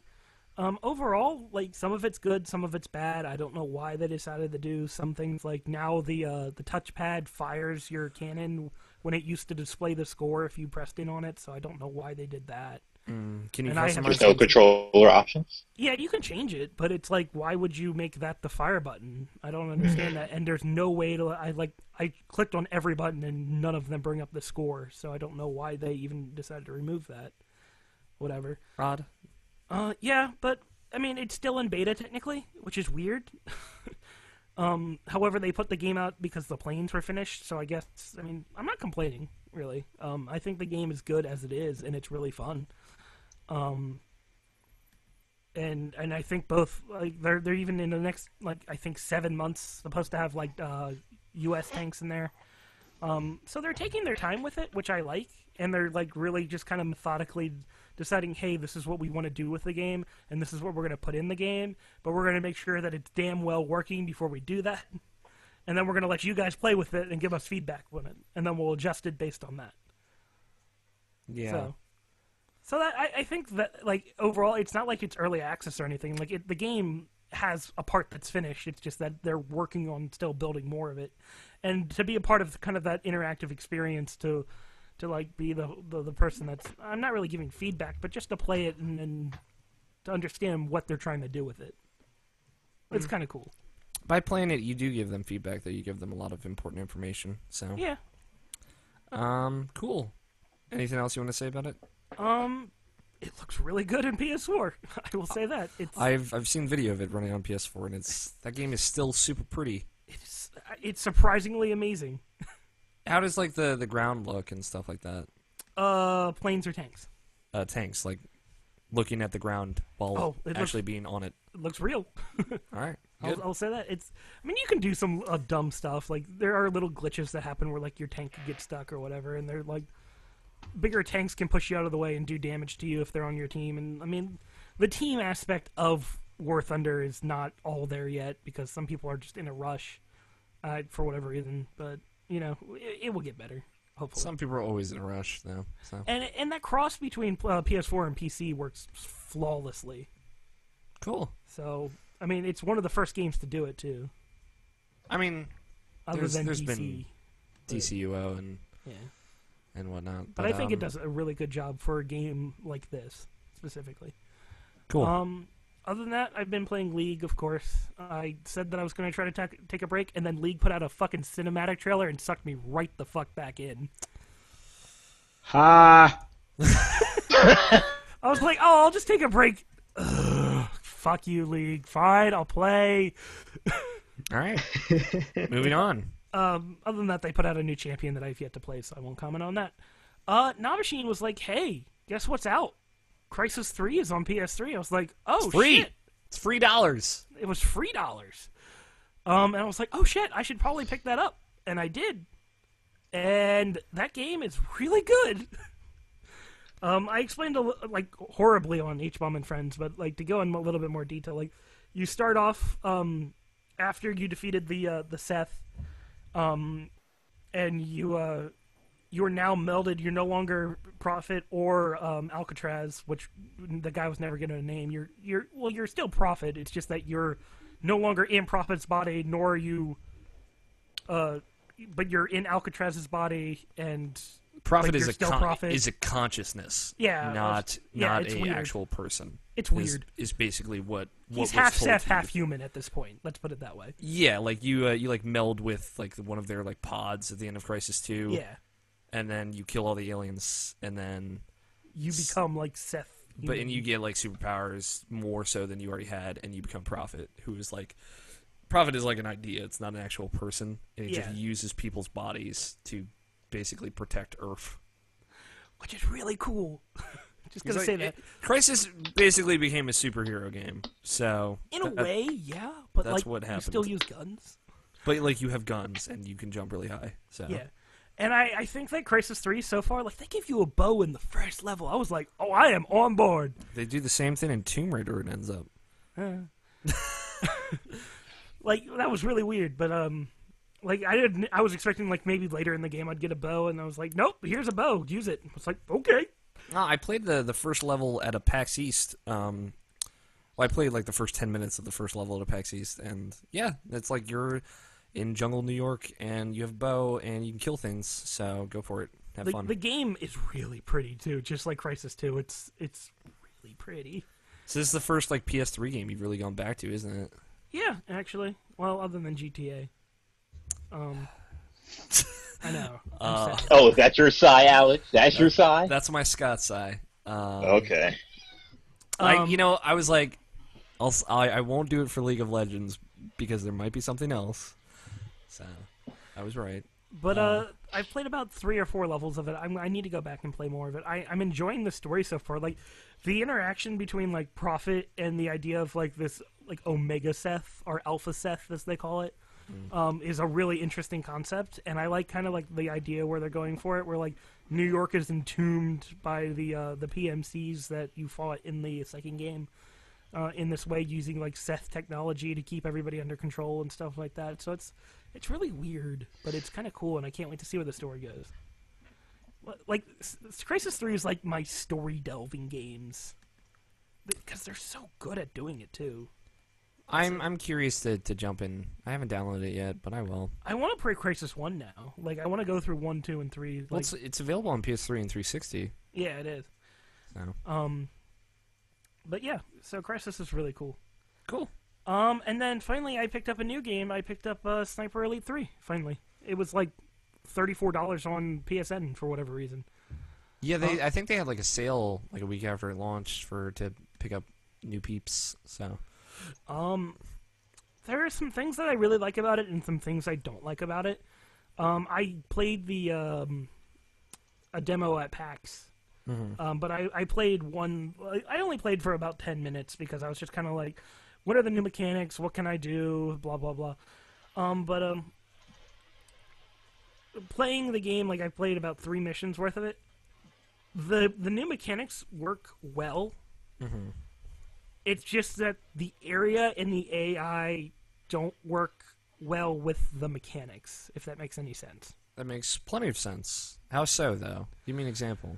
Like, they have this new feature where, like, you can take a shot if there's no sound, but then you have to move, and you have, like, a set amount of time or that you can move to the next area before, like, enemies start attacking you, and it's just, like, a full-blown war around you. Before they realize where you are? Yeah, it's kind of like, it's a repositioning kind of thing that they did, which is cool. Is it kind of like a decoy where you would give away your position? Just so No, you can it's move not out really of it? that. It's just like you run to a different area as fast as you can and then reposition so you can take another shot. Okay. But the problem with that is that, like, I don't want to take another shot after I do that. Like, I want to be the sneaky sniper, but I want to do it without, like, alerting the entire village that I am here.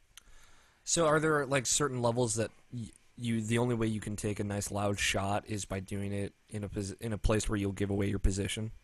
Yeah, unfortunately. Like, there's areas where, like, a truck or, like, you can sabotage something and it will make sound for you, or a storm will come in and you... But they're level specific. And that's my problem, is that, like...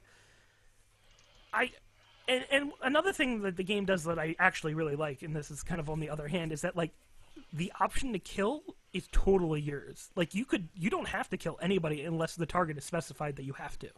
Mm-hmm. So you could, like, mortally wound somebody? You could just run around the map not killing anybody, legitly. Like, But, like, you do have to kill the target, right? Oh, yeah. You do, which means then you'd have to, like, reposition and see if you could sneak around everybody. Mm-hmm. But, like, I didn't realize that until I was playing the second mission, which is Hellfire Pass, and I didn't realize until the end of it, I was like, oh, you don't actually have to kill anybody. You could just kind of maneuver yourself and then take out objectives depending on, you know, what you want to do. It's all optional. Like, in the sense where, like, I don't have to go to this objective first. I could go on the other side of the map, take that one, wake my way back down, take the other one, and then go to the middle one. It's all optional. It's just that dealing with enemies is not as good as I'd like it to be. It's not smooth. It's not cohesive. Like, it's weird because, like, I'll take a shot, all right, and there's, let's say there's no sound, like, to cover my shot. I'll take the shot, and then everybody will be like, hey, because the guy just dropped and they heard the sound. So I'll move. Well, all the enemies have, like, a yellow ring around them saying, like, they're alerted to the area. So I could move, but I can't move fast once I get away, because if you make too much noise, enemies will immediately be, you know, alerted to your presence, which makes it really kind of hard to want to move quickly. You really have to take your time, which I'm okay with. Like, that's fine. That's how you're supposed to play a sneaky game. It's just that, like there's areas where I would rather want to move fast when I can't, if that makes sense. Yeah, I get like there's people obstructing your way, I guess. Yeah, and it's like, this is, I could go one way or I have to go this way, or, you know, like there are specific areas that you can go, and then there's other areas where you can just kind of, like, go around. And it's very optional. It's just like the areas that I want to go and explore, I have to deal with, like, 15 guys, and it's weird. Mm-hmm. I mean, like, I don't know, like, Sniper Elite is what was still there, like, kind of like the ridiculousness of it still there. Yeah, that slow-mo kill cam that I talked about in my preview is totally there. It's increased, like, vitals and everything. Like, you can see muscle tissue. It's so brutal, and I love every little bit of it. So, like, sometimes it's just fun to take a shot and mess with people, and that's really kind of what that game is about. Just to, you know, the gruesomeness of the game itself. Mm-hmm. But I tried a few different options in Hellfire Pass, which is, like, the second or third mission, and just to see what I could do. The game plays really well, and it looks really good in 60 frames. It's just that I think that the AI and doing things could be done a little bit better, having a little bit more cover to take shots. But it's a huge improvement over V2, Sniper Elite V2. And maybe that's why I'm having a problem with this game, because Sniper Elite V2, it was like you take a shot and then you have to kill everybody in order to move on to the next area. Mm-hmm. So I thought about that. I was like, maybe it's just my habit of needing to get rid of everybody here in order to continue. Yeah, Because- it could be, but like if it makes more sense when you're playing it and it feels better to do that, then maybe that's the way that you want to play it. So, but it sounds like it has like multiple paths that you can just take mechanically through the game. So Totally, and that's one Sounds of the like things fun. yeah, it is pretty cool.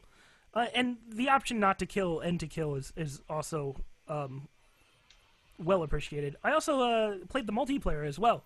They actually added multiplayer at the very beginning of the game this time instead of adding it somewhere through it. The multiplayer is actually Everybody really has fun. snipers. everybody's got snipers just killing each other off. Everybody's pretty much. camping. Not really camping, actually. Surprisingly, a lot of people were just kind of moving around. Like, there's a bunch of places, and like they put a there was one map we were playing where like there was 4 pyramids, and there were like it was in a triangle formation, and there was like a small town in the middle, and like people were moving from one side of the map to the other. You can set traps, and you can kind of just maneuver. You can use your binoculars to spot people and pick people off, and so it's a really challenging experience actually, and I enjoyed it. Surprisingly. I thought it was just going to be a camp fest like the V2's multiplayer was, where like you just sit still, wait for somebody to pop their head up, and then you take a shot. If you miss, Is there wait. the mechanic where like when you take a shot, it gives away your position completely? yes, See, like that seems like it conveys well to multiplayer. yes, and it makes it very fair. Okay. Because like if somebody takes multiple shots, they have like a big red dot over their head, and they're kind of outlined, and everybody can kind of see them, which is nice. Cool. That So- sounds. So I might have missed you saying this, Greg, but did you say this? Did you feel that Sniper Elite 3 is the best in the series, or do you still feel V2 is better than that? I haven't played through the story all the way, but I'd say mechanically wise, yes, it's better. Okay. Even though I have some problems with the mechanics, I will say that it's much better than V2's just kind of, here's a bunch of enemies, you're going to perch here, pick them all off, then move on type situation. Okay. I do enjoy having the option to move around the map more and taking shots that I want to take instead of dictating that you have to take this shot here. So it's cool. And I like sneaky games like that. Like, I'm big into those types of games. Well, I'm glad you like it. Mhm. Is that all you've been playing, man? For the most part, yeah. All right, Scott. All right, you ready for some sadness? Yeah. Nothing. Yeah. Nothing really any kind of no. Since we didn't mention this on the show proper, it was Scott's birthday on Monday. We all wished him a happy birthday. If you didn't watch the video version, you missed it. So not even for your birthday, you didn't even like just sit down and get naked on your birthday and play video games in your room. That's what I do every year, Every day. every day. Every day, all day. It's my birthday suit. Ah, there it is, and there we go. So nothing new, Scott, or old. I don't know. I can't hear you, Scott, if you're talking. God, you gotta get Scott a new microphone cord. That's the deal now. Yeah, that'd be nice. That'll be our birthday present, our gift to Scott. Yay. So nothing new. Nothing, no. Okay. I'm sorry. We'll move on then. I won't stick around to bum you out. I played some video games. I played like a bunch of random shits this week. Took a bunch of random shits this week. I mean, I do that all the time. I just go to my neighbor and be like, yo, what up? And then you poop on his front porch. Yep. And then you leave. And then I light it on fire and leave. It's just like, no, you light his house on fire. And all that's left is just my pile of shit. Ruin his whole life. I beat Ocarina of Time. Yay! Congratulations. Nobody cares. Wow. Wow. I'm just kidding. I love you, Alex. I love you too, Evan. Me and you had the fuck. same reaction. Yeah, we did. It'll come on for over 2 months, and then he gives you shit. Yeah, he has no fuck. You have no room, Evan. It's been 20 years since the last You don't time you even recorded, know. and then like the first time you see them, he's a beard and everything, and it's like, fuck you, Alex. You're like, what? I was totally like way into that game by the end of it. I would actually like to play through all of Ocarina at a time and not just bits and pieces when I'm... Well, you could always watch my Let's Play of it on youtube.com/irrationalpassions, and you can play through it with me. Boom. You can listen to me talk about the fawns while I'm going through the water temple. You know what? That game, still really good. You're welcome for that segue, by the way. Thank you, I guess. Even though it totally wasn't a segue. I went with it. I wasn't feeling it at the beginning. I totally was by the end of it. I beat the Spirit Temple before I beat the Shadow Temple, something I've never done before. There was a moment where I wasn't sure if I could do it, but I did it. Congratulations. Thank you. And yeah, I don't know. Like, that game is really good. I still don't like the Final Temple in that.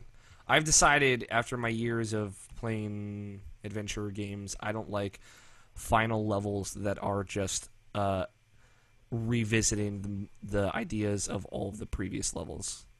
I don't like that. It's a popular trope, I think, but I really don't like it. I think it's more better to do something like new and original, and or like a very, very different twist on everything else by the end. Like I think Skyward Sword's Last Temple is really cool, personally.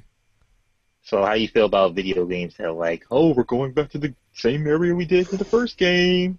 Like you're playing the sequel and it's like, oh, I'm back to the first game for some reason. That's awesome. Like for example, Metal Gear Solid 4 did it incredibly.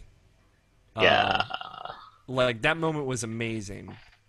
But I think like there was like a different kind of reverence in it because you literally went back to the exact same area, and they put like this weird new kind of thematic twist on it because it was like broken down and disgusting.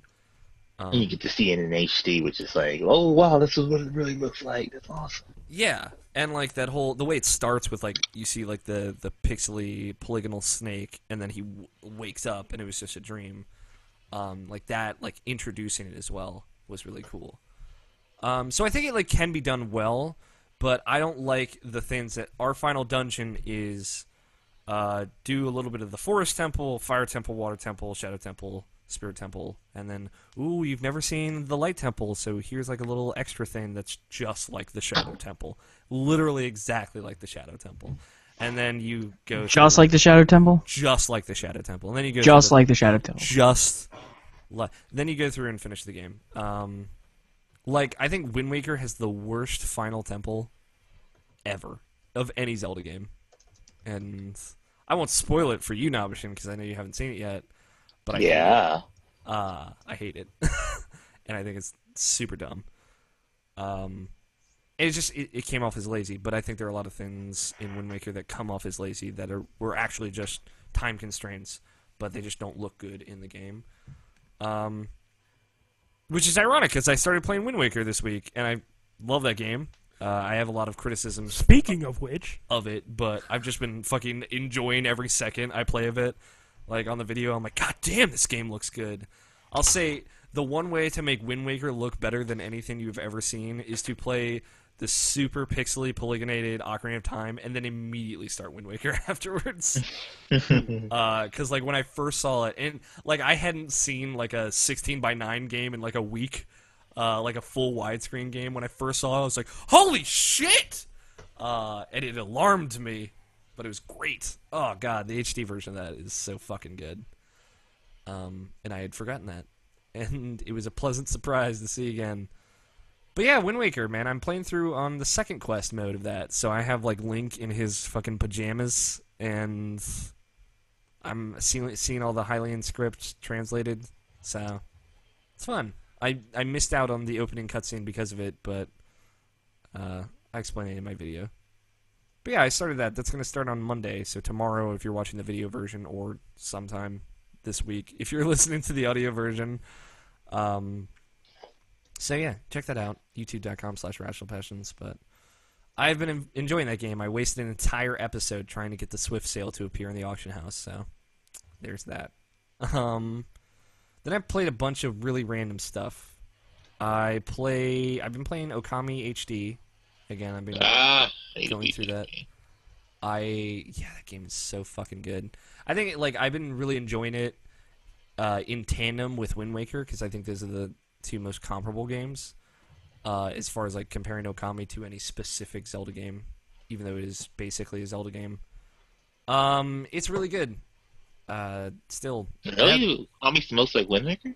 I don't know. like not like in the salient stuff, but like in the style and the fact that Okami only has like 4 dungeons.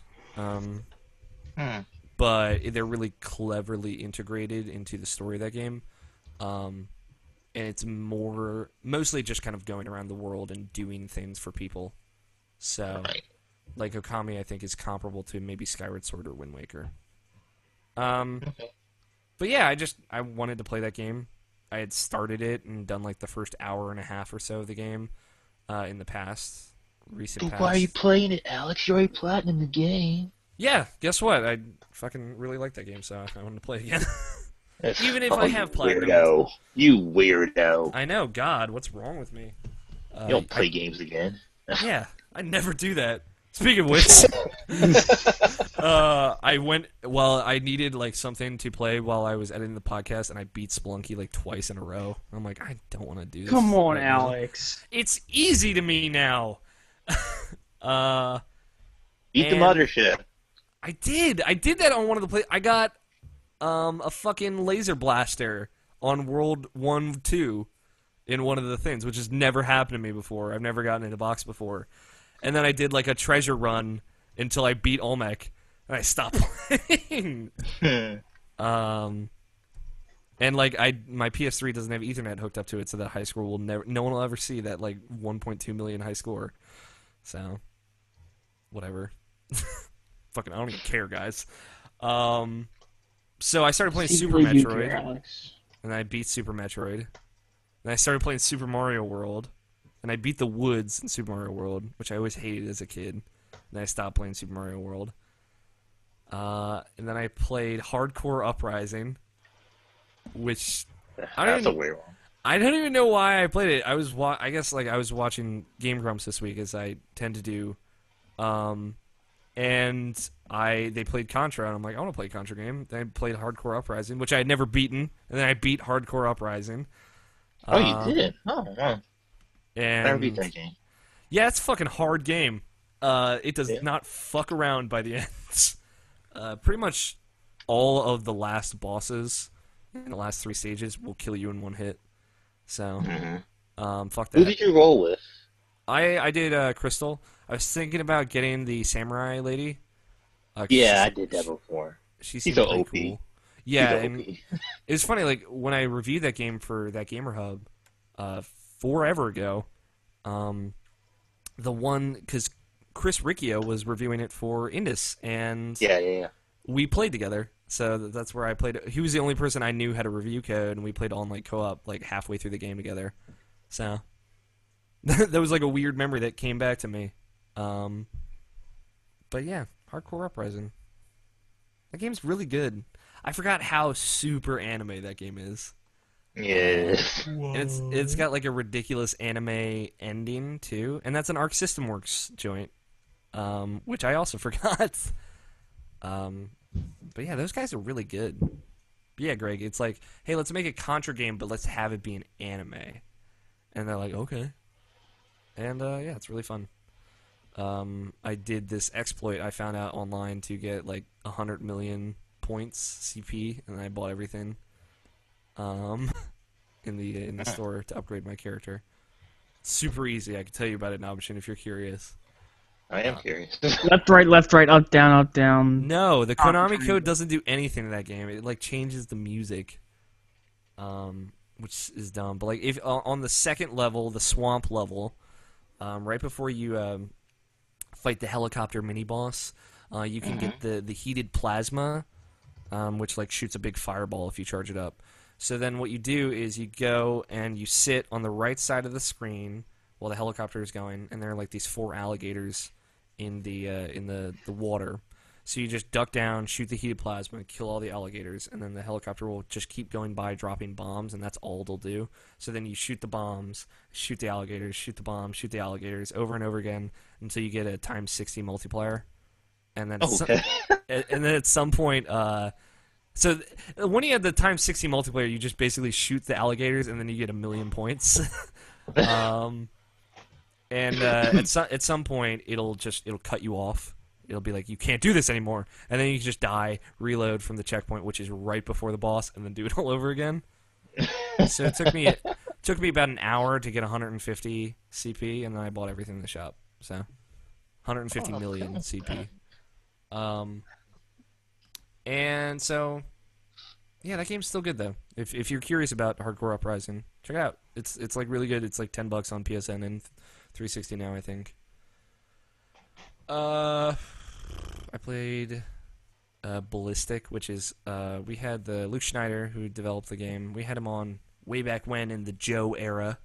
That was the first interview Joe set up for us. It's the first interview I think we did on the show. It's cool. Whatchamacallit? Dan Amrich? Human guy? What'd you say? No, I'm sorry. I said not, God, I can't remember his name. The T-Human guy? No, Dennis Dyack was... Dennis Dyack.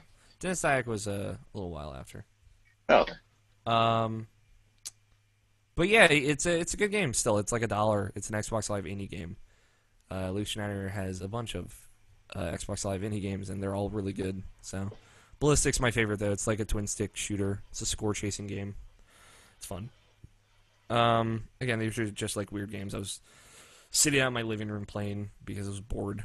I think I did that like on Friday when I knew we weren't recording. Are you still in the living room? Oh well, that's where my 360 is. Oh, okay. So. I thought you still still your deathbed or something. I'm sorry. It was my deathbed, but like I got really comfortable in my deathbed, so I like sitting out there and playing games. Like and at like 4 a.m. if I'm awake for some godforsaken reason, I'll do it. I'll do it then. I'll make a cup of coffee and I'll just play games out there. I started The Witcher 2 again, and I started doing things differently. And like right in the prologue, you can do something differently and something different happens. So, but I'm still in like chapter 1 of that game, just kind of skipping through, trying to get through it really quickly. Speaking of The now Witcher, I know. Oh, sorry. Go ahead. Oh, okay, sorry. Speaking of The Witcher, did anybody watch that video of the Gamescom, or not Gamescom, the Comic-Con improv? No, I haven't yet. Oh my god, it's fucking hilarious. I'll look it up. It's like 2 minutes, I think, of like whatever outlet is showing it, but like there's some really good moments. Yeah, I was gonna look up the Witcher 3 Gamescom gameplay as well because I haven't seen that yet either. Witcher 3 looks really good. Too bad I haven't played the other two. They said they're gonna try and make it super approachable, but as I've said on the show before, if you can play The Witcher 2, I would play The Witcher 2. I know it's not that easy, but because it's only on 360 and PC, but it's good. It is really fucking good. What were you gonna say, Namashin?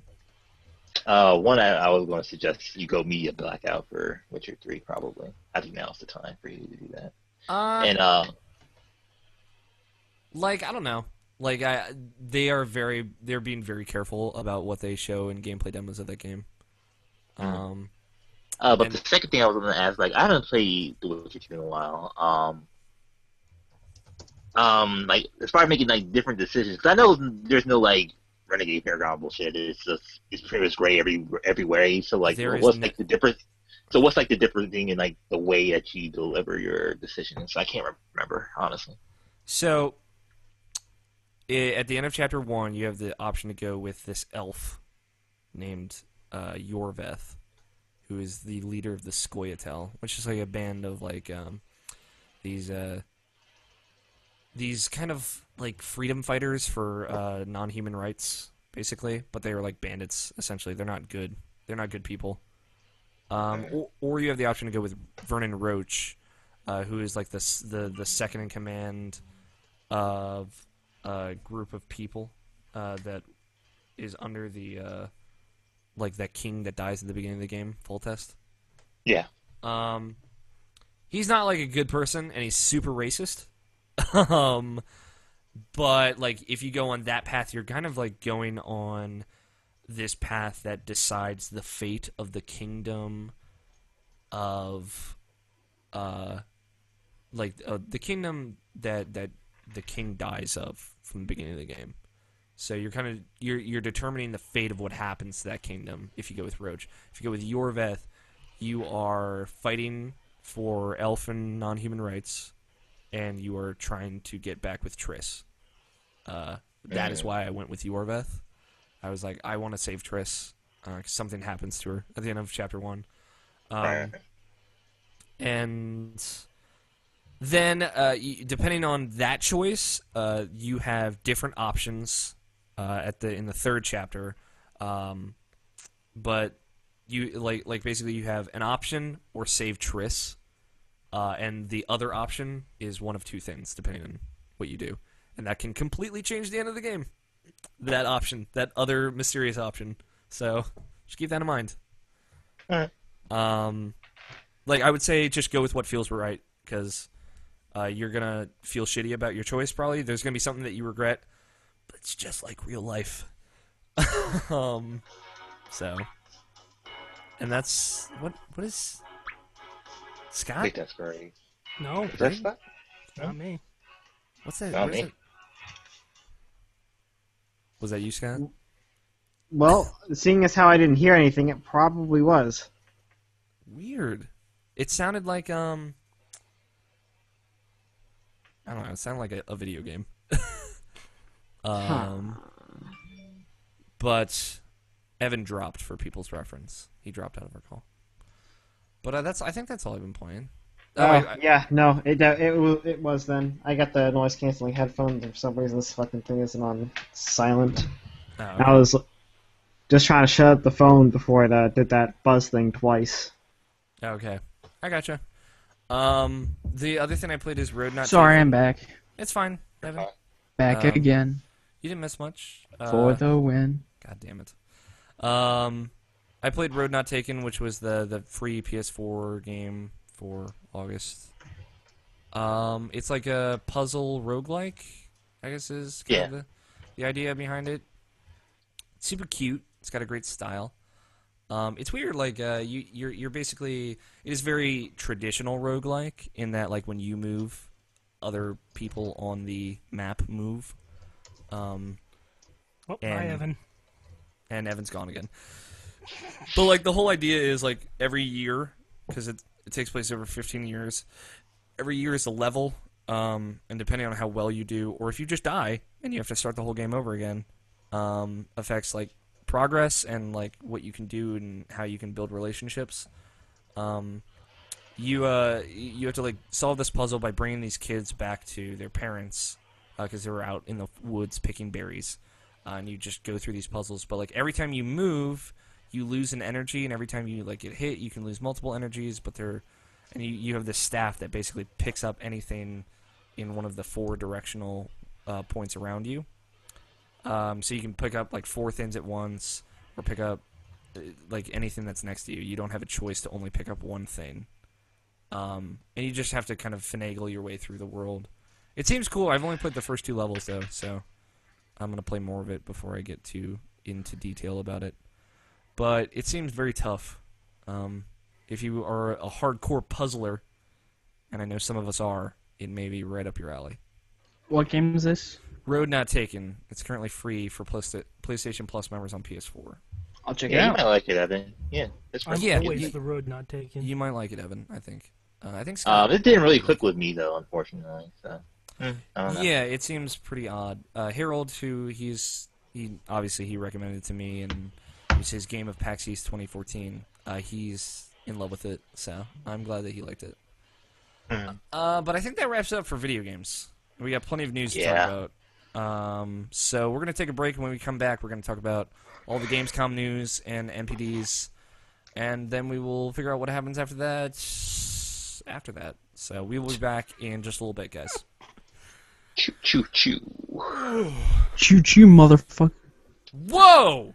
Evan, language! Seriously, this episode! I'm just You want to turn off your video, Alex? You think that'll help? Hopefully. Should we all just turn off our video? I think it's Evan's internet. Honestly, I don't think. Oh, is it? Yeah, I think so. anything we do is not going to help him connect to the Google server better. I'm going to get a drink, and then I'll be back, and then we'll Go start. get your drink. So, if you need anything, do it now. Do it now! Oh, god damn it. Alex. I know, I'm a mess! You drunk All right, for bastard. me, it's cake time. I wish I had cake. I want cake. The cake is a lie, Scott. It's not really there. Navashin, you should watch that improv. It's fucking fantastic.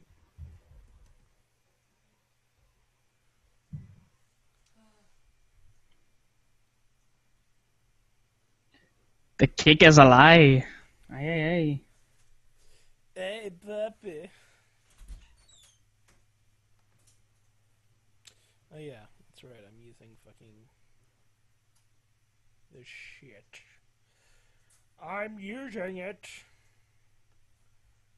to record. God, I actually need a fucking like normal chair. Shit.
Sup?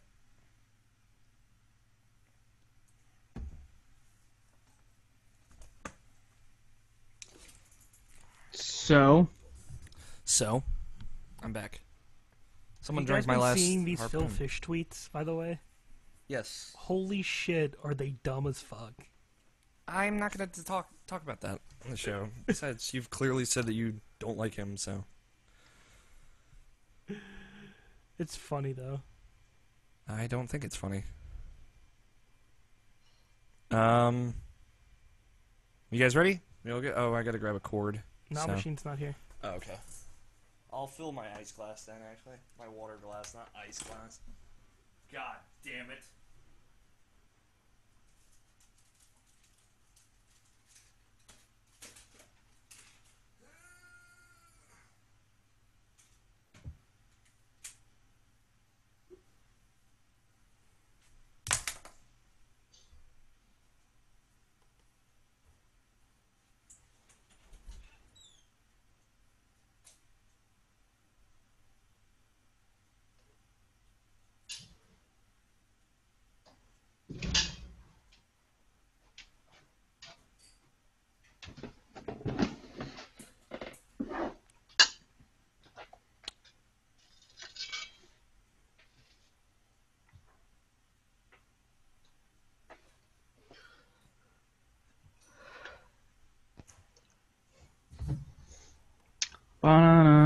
dun dun dun.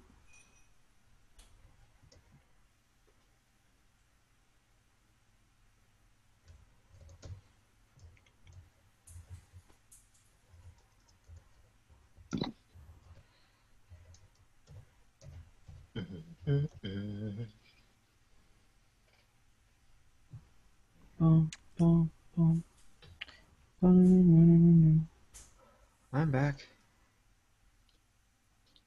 I'm waiting for Alex now. You're still gonna be waiting for me. I gotta eat this thing.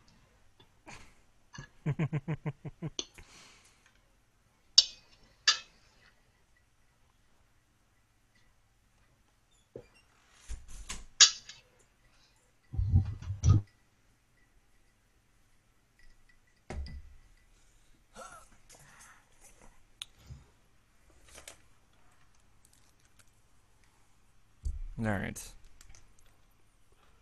What do you want? Everybody's here. Just graphic nudity all the time. That's all I want, Greg. Oh, well, that's what I'm looking at, actually. Well, that was some TMI action right there, right off the bat. I'm really good at doing that. Just gonna say it. I'm just gonna put it out there. Like, I got a really do you impressive. expect anything more from me? Hey, Yeah. said I Nice got guy. bad news. Recording stopped at 1 hour 33 minutes. Well, that was like right when we took the break, so you're fine. Thank the gods. Well, we have to. No, I'll just have Scott start a second recording. Save your file and. I have an idea. I'll just record on the same file as this one. No, don't do that. That'd Don't be do bad. Don't do that. No, don't do that. that. No, I don't. Stop it. Stop it. Yeah, you gotta start me up, man. Okay, are you all ready? No. Give me a second. Gotta start me up. Are you ready? Nah, fuck it.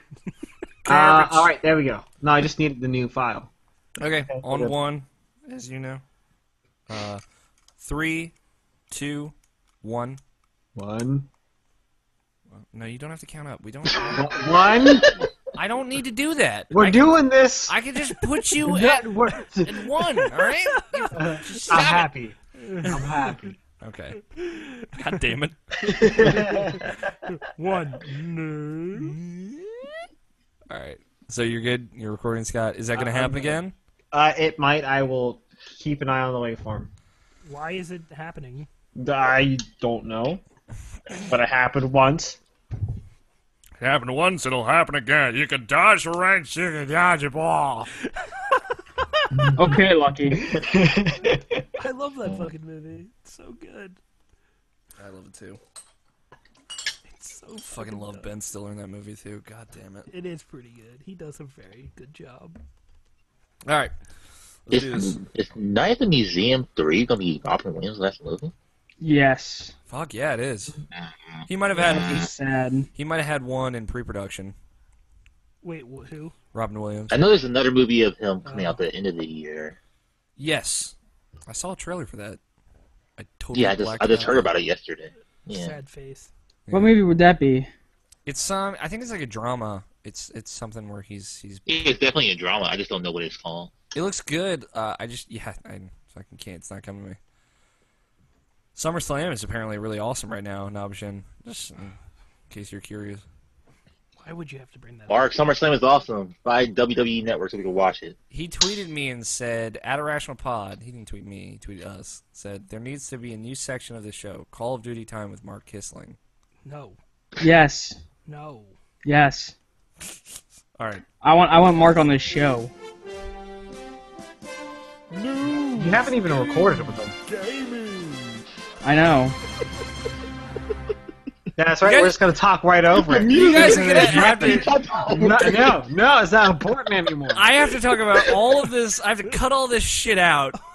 Want to take 2 Read hours? everybody's track, but that one. People listening, you're not going to hear any of that, but there was some shit that happened. Let's talk about some news, god damn it, guys. First and foremost, I think this is important. Evan news. started it. Evan started it. I'd like Marvel. I'd like to take a moment of silence. We lost a great comedian this week in the form of Robin Williams, and it's super tragic. And he obviously affected my childhood, very, very influential on my life. At least as far as bringing me joy and laughter as a child, and I think all of us here. But I just take a moment of silence. and put my condolences out to his friends and family. It is a huge loss. Yes, it is. Thanks, Evan. You just ruined the moment of silence. But, with that behind us, let's talk about some video game news. Before you get into that, you want to talk about the depression? Maybe go like certain places you can talk. Because I'm just saying that because you have experience. So, Yeah, I was planning on writing something about it, but I will say, for those who don't know, Robin Williams, his death was related to depression, and if you have depression, I know what it's like. I know what it feels like. I know there is no... It feels impossible to feel any better, and it is a specific kind of horrible that is almost impossible to describe. But my recommendation would be to seek professional help. Do not... This is an instance where I would say do not depend on your friends or family. Don't put the weight on them or on yourself. Talk to someone who knows what they're doing, who knows what this is all about, and knows how it affects people, like a doctor or a psychiatrist or a therapist. It helped me. I got through it. You can too. And, yeah. I'm going to be writing about it, being a gamer and being depressed soon. So if you are looking for something more specific, keep your eyes peeled, and I will be posting it. But yeah, that being said, we can talk about video game news. Gamescom happened this week, and Microsoft and Sony fucking brought their A game. I watched both press conferences, and goddamn, good showing on both parts. There was no what was it? What was the show called in the fucking Sony press conference? There was no moment like that this year for Heroes or whatever. Oh yeah, that fuck up. There was none of that at Gamescom from either Microsoft or Sony. They fucking just listed off powers. Powers, thank you. They listed off just a bunch of awesome sounding games, some exclusive on both parts and some not. So I guess let's go through it in order. We'll say Xbox dropped the bombshell, apparently, according to Twitter, that Tomb Raider, Rise of the Tomb Raider, is a, quote, Xbox exclusive, and then there was like a 30-minute stretch where I was under the impression it was an Xbox One exclusive, but is also coming to Xbox 360. Well, that just that pissed must off mean they a have lot a of people. different team doing that then. Which makes more sense, but that obviously pissed off a lot of people, because anytime any franchise goes exclusive to one or the other, somebody's going to be super angry. Is it confirmed for being 360 now? It is listed on Xbox.com as Xbox One and Xbox 360. Okay.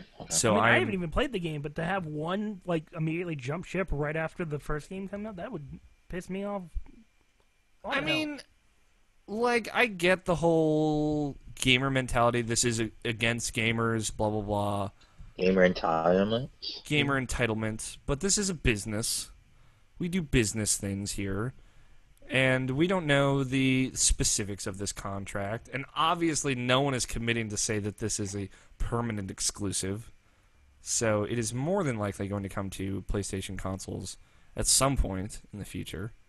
At least I think. That's, again, an assumption. Don't take that as fact. It's kind of is, but yeah. Yeah. I know nothing about this. I was just saying I know about the gamer standpoint, but like there's no need to stoke the fire in this case, because there's plenty on fire right now. And to be quite honest, I think what they were trying to go for is just for the people who are like, oh, I want to get an Xbox One, but it's like I'm still waiting for the thing that like will put me over the edge for it, and like hearing this that did it for me.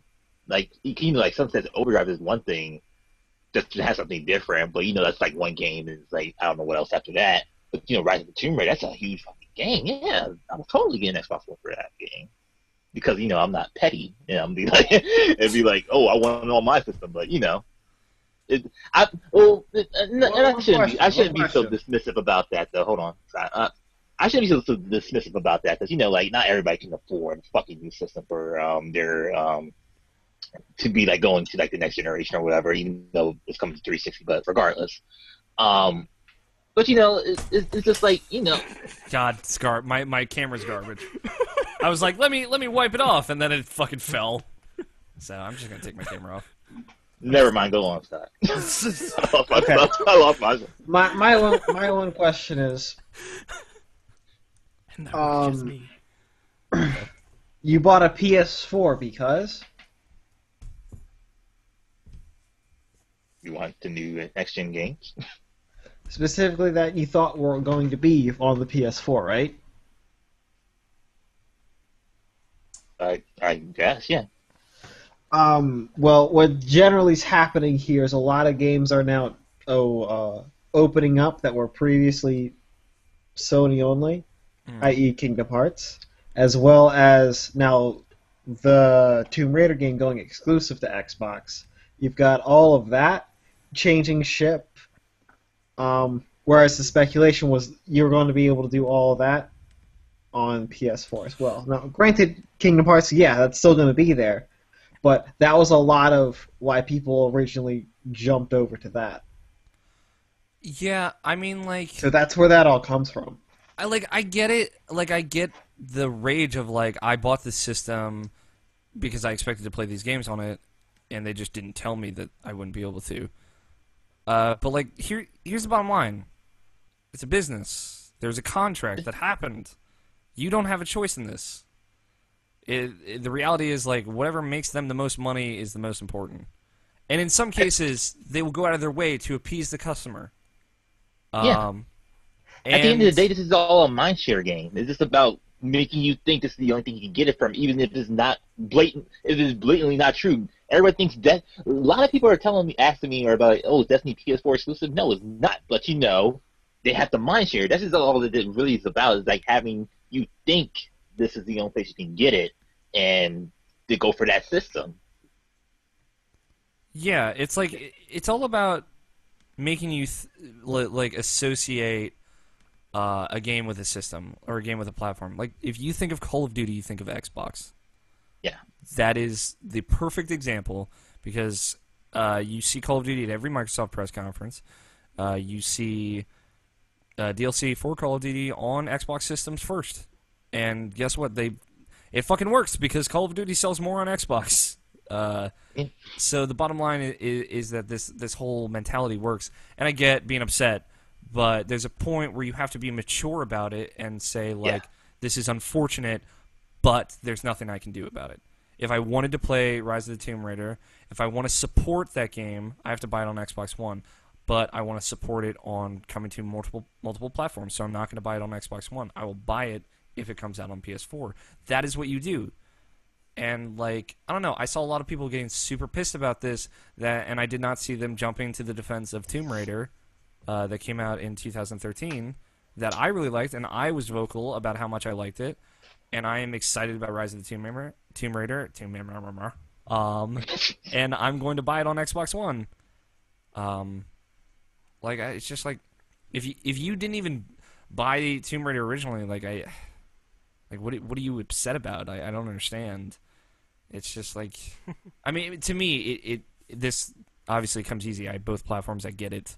I don't understand, but like, this is a mature business where decisions happen that you're not always going to be happy with, and I'm sorry, but you have to live with them and you have to deal with them. You have to grow up and not complain about them on Twitter because that doesn't solve any problems. And it's not even like this year. It's like next year. At the end of next year. That's over a year away. Like, if you were playing to maybe get an Xbox One then, or around that time, hey, there you go. You have a whole year to maybe get that system to get that one game you might want. Yeah. And, like, the other part of this conversation was that, well, Tomb Raider is not going to sell any Xbox Ones. And, like, maybe that's true, maybe that's not. But if that is true, then, I don't know, like, getting upset about it seems kind of pointless. I mean, granted, because if you're trying to get an exclusive game, Tomb Raider is a good game, but I don't think it's not like a system seller. Yeah, it's not. It's kind of not. Honestly, it's just not. But I don't know. And the The whole argument of, well, Tomb Raider was popular because it came out on PlayStation 1 is fucking stupid, in my opinion. It is. Like, that was a different developer made that game in a completely different time period where it was Nintendo or PlayStation. And that doesn't hold any water to a rebooted franchise that is completely different now, I think. So, but that's my opinion. I'm sure there are plenty of people that completely disagree with me, but Yeah. just putting it out there. Anybody have any other thoughts on this? Nope. Okay. I have one last thought. Okay. When you think of Call of Duty, I thought of garbage. You know what? You got me there, Scott.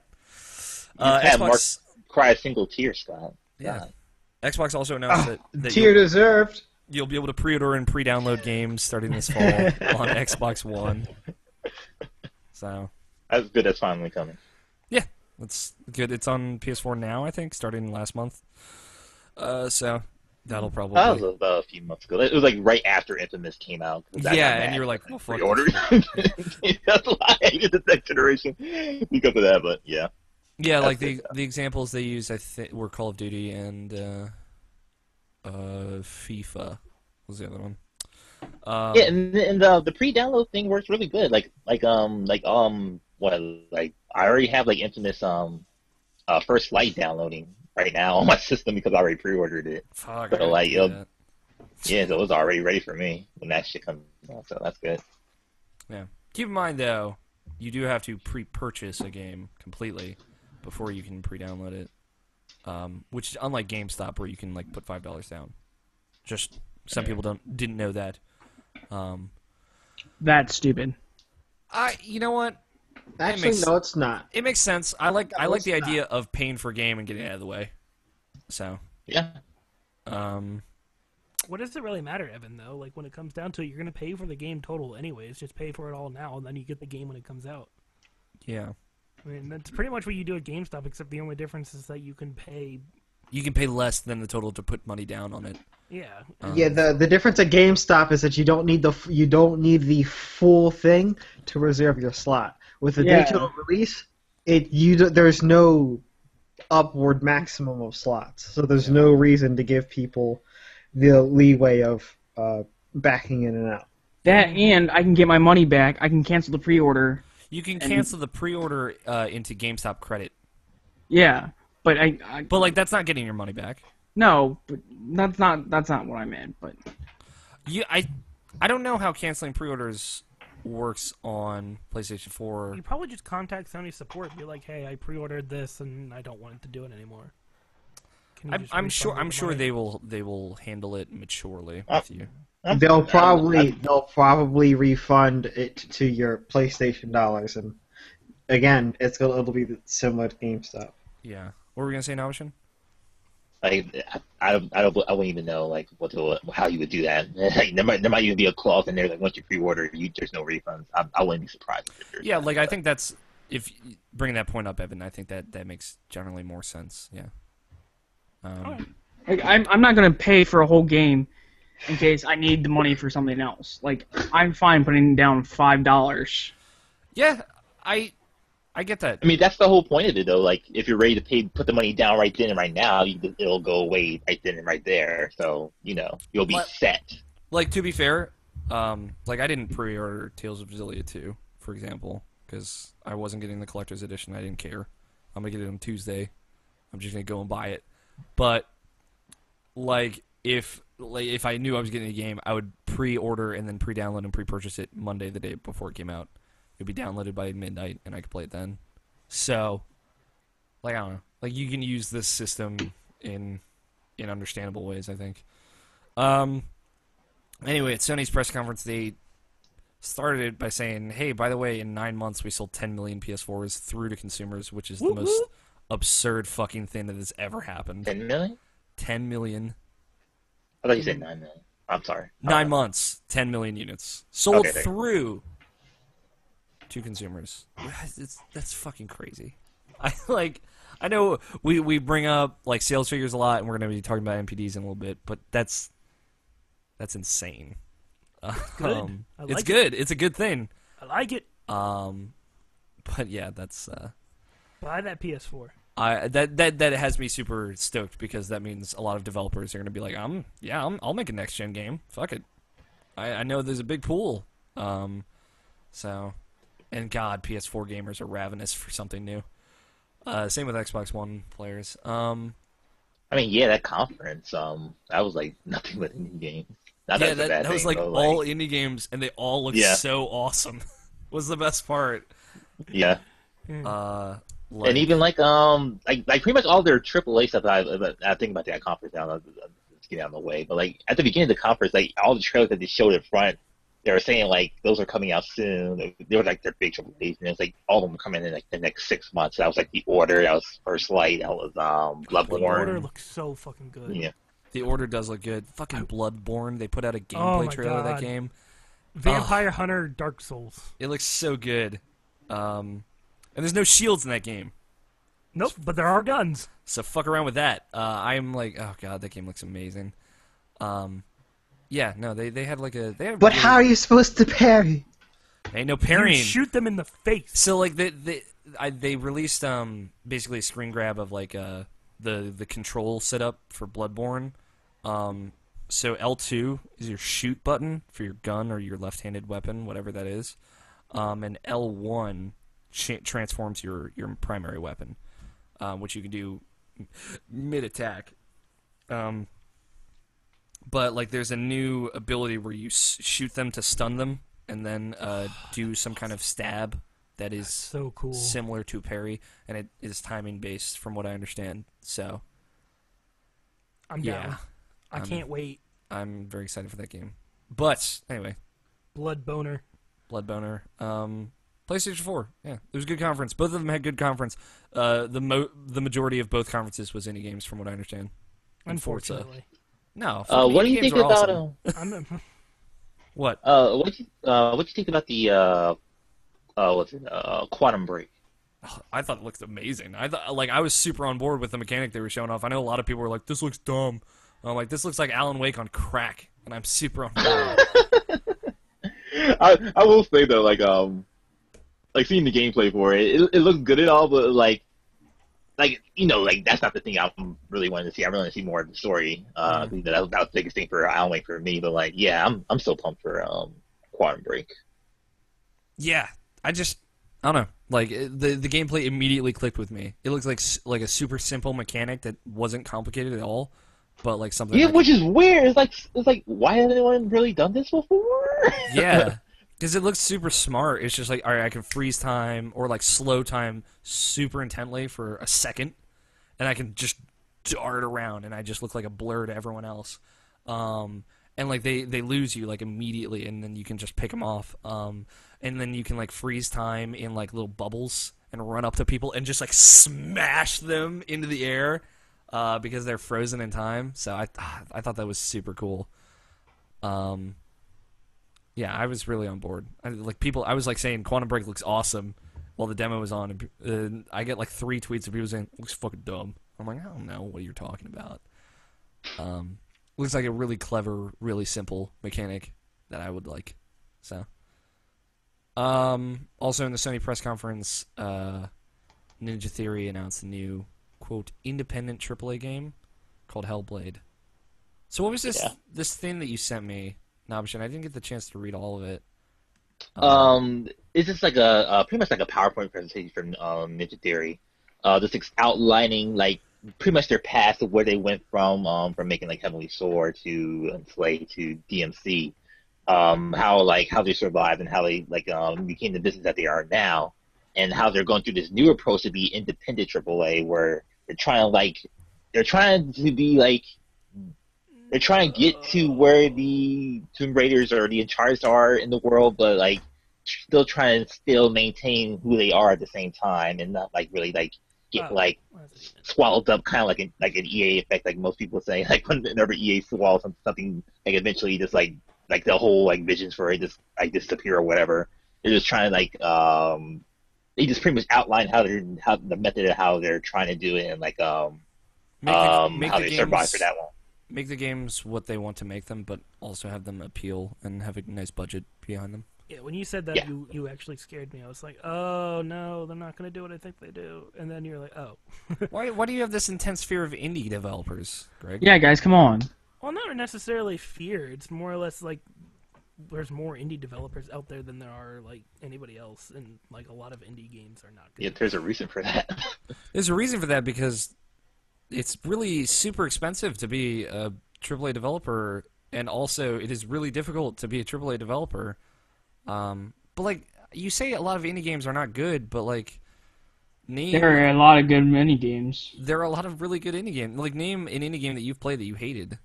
I don't really play indie games. Well, then that's your problem. If you're not playing them, then you can't know if they're good or not. True. If you're looking just at review scores, you can't know if you like them or not.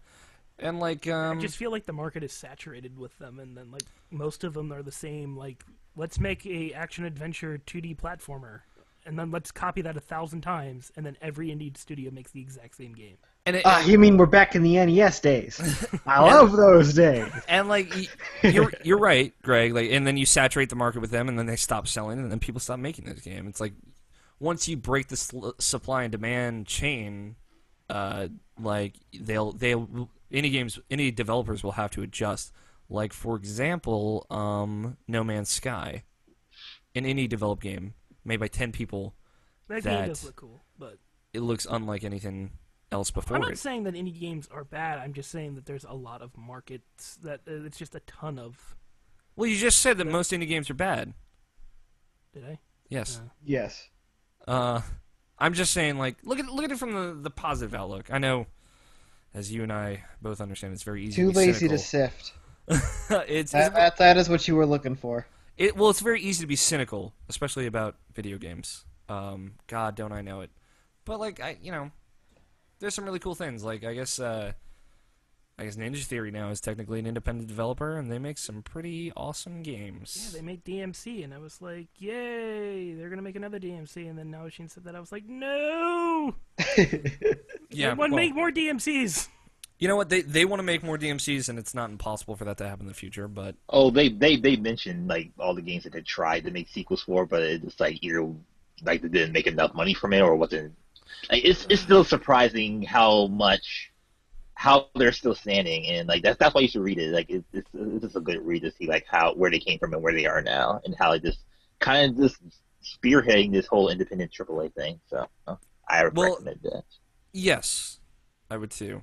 Like, I wish I'd finished it. I'll probably go back and finish it. But regardless, Hellblade was announced as a PlayStation exclusive, right?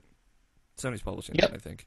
No, it's coming at first on PlayStation 4, then it's Okay. coming to everything else later on. And it's got a badass female protagonist, so I'm on board. Look cool. Looks- It's funny. It's like the polar opposite of Heavenly Sword, Hellblade, Heavenly Sword. Puns. It kind of reminded me of that the Platinum Games new game for Xbox. I feel like Scalebound? yeah, it kind of weirdly reminded me of that. I don't know why you would think that, but sure. Yeah, like I don't know either, but I got the same vibe from the trailer. I could feel that. Okay. And both those games are at least firstly exclusive, and they both look good. So, honest, I'm on board. Sony announced the firmware 2.0 update is coming this fall. It will include something called Share Play, which That was thing they promised, like. the when thing first they announced- promised in I think last year's E3.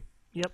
So it broke it down for us. I think Shuhei Yoshida linked to an article, broke down SharePlay. So from what I understand, there are two parts to this. Obviously, you can only do this if you're a PlayStation Plus member. If you are playing a part of a game, you can pass digitally the controller off to someone else through the internets, and they can pick up where you left off and play through part of that game as well, for like a time limit, I think. They do not have to own the game. So, like, the example they use is, like, you're stuck on some part of The Last of Us, and you need help, so you can pass the controller off, and they can help you beat it. That's so weird. Which is weird, but it's kind of cool. It's a neat thing. It is, but like, why buy the game then? Well, the thing is, it's time limited. and I know. I think you can only do it once, like per person. So like it's a cool thing. It's a cool idea of like, hey, I want you to try this section of this game because I think you'd like it. You don't even have to buy the That game. I can understand why, like a demo kind of thing. Where like, hey, check out this game. It's pretty cool. Yeah, like a demo that you dictate. Yeah, that would be neat. I think that's a better example of it. But the example they were using is like, if you get stuck, you can have someone help you. And Which I don't think that is the best thing to do for games. but like, it's a cool mechanic. It's interesting that they're implementing it. The other instance they gave for this is like a game like, for example, Towerfall was the example they used, the PlayStation blog used, which only has couch co-op. You can only do local co-op. You can have someone who doesn't necessarily own the game come and play co-op with you via SharePlay. So, that's cool. Ooh, SharePlay, yay! I mean, that's cool. It's just that I don't think the idea of like having somebody beat a level for you is like the best way to use SharePlay. Well, like I said, I think that's a poor example, but Yeah, I agree. I think if they own the game, you can share play with them as much as you want. But if they don't own the game, they have like a time limit. But that's just me assuming that. I don't know for sure. That would make sense though. Yeah, I agree with you.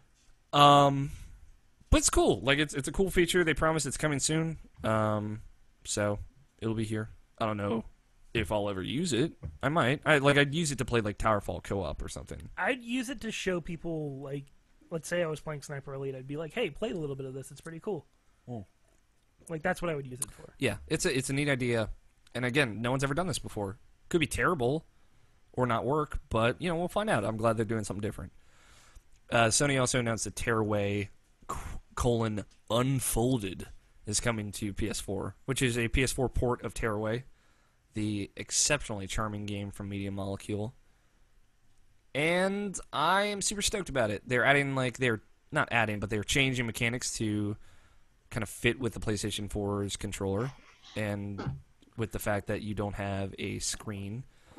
And yeah, seems like The demo they showed was pretty cool. God, that game is amazingly adorable. So, having never finished Tearaway, I'm excited to be able to give it another go. Yeah. And to Greg's horrible chagrin, DayZ is coming to PS4. All right. Okay. Here we go. Here we go. Take off your pants, guys. So this is like a good thing and a bad thing at the same time. The first thing that really annoyed me is like Dean Rocket Hall showed up and it's like, hey guys, DayZ's coming to PS4, but fuck you, I'm leaving here in like 3 months. So I don't know why he even showed up. Is he still leaving though? Yeah, he is. Okay. Yeah. Like that jackass is leaving and fuck him for it. So why fuck him for it? Because the game's not even out of alpha, and he's like, I'm gonna go leave to make the true game that I want to make. But as far as you know, he hasn't been the creative director behind that game for a long time. It's the principle behind it. It's the fact that you made a game, finish your fucking game. Yeah, but like, who finishes games anymore? It's not My point about early access carries through here. Early access makes it so like, who fucking knows? I'm with you on the early access point. there. Like I'm just saying, like DayZ may be as done as it's ever going to be, and they'll just kind of update it. And the thing is right that they're now. also, from what I've heard, is they're making an entire new engine for the PS4 for DayZ, which is pissing off all the PC players Why? because the game's not finished. It's on PC in alpha, and it's still not finished, and they're going to make an entire new engine so that it plays on PS4. Now, is it the same team that's porting it to the PS4? I do not know. I know that Bohemian's working on it, but that's about it. So, like, if they're making an entirely new engine, I doubt the same team would do it. Again, I don't know for sure. But It's just, it's one of these things that it's like a game that's not finished is being announced for a console that's known for having finished games. yeah, but So it's But kind of who pissing even knows off all the until we PC finish on players. that? yeah, but like, That's my big thing about it. I don't even know it's going to be DayZ 1.0 when it comes on PS4. How did I care? But I'm just saying, like, in general, like, is this going to be what they were talking about, having early access games on their system? I have a Close to that, but, whatever. I have a fucking super big problem with DayZ just on a fucking fundamental basis of just like them charging $30 for a bullshit version of that game. Yeah. Which is the most offensive thing I think that has ever happened on Steam. And I think like I don't know if it was a month ago, like they made $2 million now from that early access. Well, they said they sold 1 million units of the DayZ in the first month. Mm-hmm. So 1 million times 30 is 30 million. And you take out the Steam cut, let's say 20 million in the developer's pocket right off the bat, is ridiculous. And it's a game that still doesn't even work. The mod works better than the standalone does, still. And they're charging $30 for it, so... Yep. I mean, I like the game. I'm not saying that the game is absolutely atrocious. I'm saying that the game is not done. And the fact that the game is not done is the biggest problem. I was just frustrated at all of the excitement that bolstered out of this announcement. And I think that if they finished the game on PC before they put it on PS4, which hopefully they do, but it needs to get out of alpha first. Noted, this game has been in alpha for 2 years now. Is it 2? Almost 2. It's rounding that point. I'll check, but it hasn't moved out of alpha. Yeah, and Dean Rocket Hall specifically said he wanted DayZ on PC by I think it was like it has been almost 1 year. Okay. Has it been almost a year? I couldn't remember. It came out December. The standalone version of the game came out December 16th, 2013. No, he wanted it in 2012 when it was on mod still back in like 2011. 2010 or something like that. 2 years later, he's like, well, we're not going to have it until like 2014. And then he comes on stage at Gamescom and says, hey, it's coming for PS4 too. Because fuck you, I'm out. To play devil's advocate, I think I assume, again, assumption, so I could be wrong. Do not take this as fact.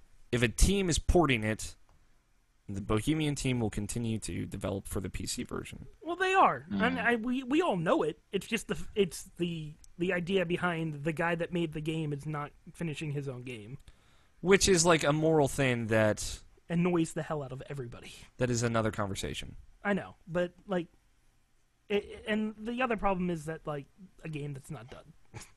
Yeah, being announced for a system that's supposed to have done. Well, that's the hope, right? Is that it'll be by the time it comes to PS4, the PC version will be finished, and then like maybe like a month or maybe even at the same time the PS4 version will launch at the same time, and or at least be like in a beta form, I guess. I don't know. The problem is that they're nowhere near ready to put it in beta form. Yeah. I mean, they're nowhere close. It's another probably 2 years before they even get it into beta form. I wouldn't say 2 years. Well, announcing it being on PS4 doesn't mean it's going to come out like tomorrow. No, come out I know that it's not going to come out anytime soon. Everybody knows that. It's the idea behind that it's coming to PS4. Yeah, I mean, like there's plenty of information that we don't have that I. Oh yeah. So like it's hard to complain about it when we're ignorant to the details. I think, but. I understand the frustration, but like Sony's pretty good, and they've gone on record saying that they're not allowing early access in the PlayStation Store. So if this game isn't done when it comes to PS4, or when they want to put it out on PS4, I think Sony will have something to say about that. I can't know for sure. Which is weird because they're making like a kind of a clone of it, like H1Z1 or something like that. They make a kind of a clone of DayZ themselves, so it's like that is another thing that really was weird because like they announced a huge like closed beta thing that they were gonna do like a few months ago, and then it went underground and nothing has been heard from since. Yeah. Well, they got announced at E3, so I'm not really surprised about that. Again, they were going to do an open beta and then it just got canceled and went nothing. Well, like. There could have been like something from the response or from pre-alpha testers that made them say like, all right, we need to take this out of the public eye. True. For a while. Now, when it comes down to, will I purchase DayZ on PS4? Probably. Why? Why? Why? Because I think that DayZ is fun in its own right. Like doing things is fun, and it's got that like third person feel that I like. Overall, it's a fun game. I mean, yeah, it's got tons of problems, and it annoys the hell out of me. But like searching for loot and playing the game, yeah, it's fun. I bought the game. I have right to complain about it because it's not done. Yeah. But I would say like you know, show them what you think with your dollars. If Daisy for the computer that you play is not up to snuff by the time Daisy for PS4 comes out, I would say to anyone who's unhappy with the product, don't put money to it. Don't give them more money. and I won't, because also then H-Hour is being developed by I can't remember the name of the studio right now, but that game is also being slated for like 2015, 2016 or something like that. So if that game comes out, it's probably going to consume more of my time than DayZ will ever. So Yeah. I mean, I complain about DayZ. It's kind of like a love-hate relationship for it, but it's the principle behind Dean Hall leaving and a game that was No, promised to be I finished agree with months you. ago to be out of alpha now. I agree with you with the principle behind Dean Hall leaving, but like I told you a few months ago when you told me about it, like it's very likely that he has had nothing to do with that game for a long time now. And I can see that being a thing. It's just it's him. Yeah, And but the like fact if that he wants to take the money that he made from the alpha and be like, I'm gonna go make my true game, and like everybody's like, that what was DayZ then? Not but your like true like game? like he Daisy wouldn't have existed without him, and if he's moved off of that and a whole other team is making it, I think he has every right to do that. But and I digress at this point because I'm just gonna complain and I don't. Yeah, like I said, I agree with you with the moral implication of it, but But that's what got everybody pissed off when he walked on stage and announced DayZ. from my Twitter feed, everyone was super excited, and I don't get that. But that's just me. I don't get Daisy, so I'm a poor example. Anyway, in other news, I think I was surprised. I'll put it that way. yeah, I believe this happened not during the press conference, but Journey and the Unfinished One are coming to PS4. It was at the very beginning. Oh, okay. It was just showing and saying that's coming in the next 6 months. And they are yeah. cross-buy. If you own them already, you will own them on PS4. So Really? Yep. Awesome. Yep. Well, that takes care of that. Done, guys. so there you go. I'm excited. 'Cause I never got around to playing the Unfinished One, and I really wanted to. So maybe I'll pick it up. It depends. Sorry. It depends on when I it just comes realized how much of a hypocrite I am because I played Journey and that's a fucking indie game.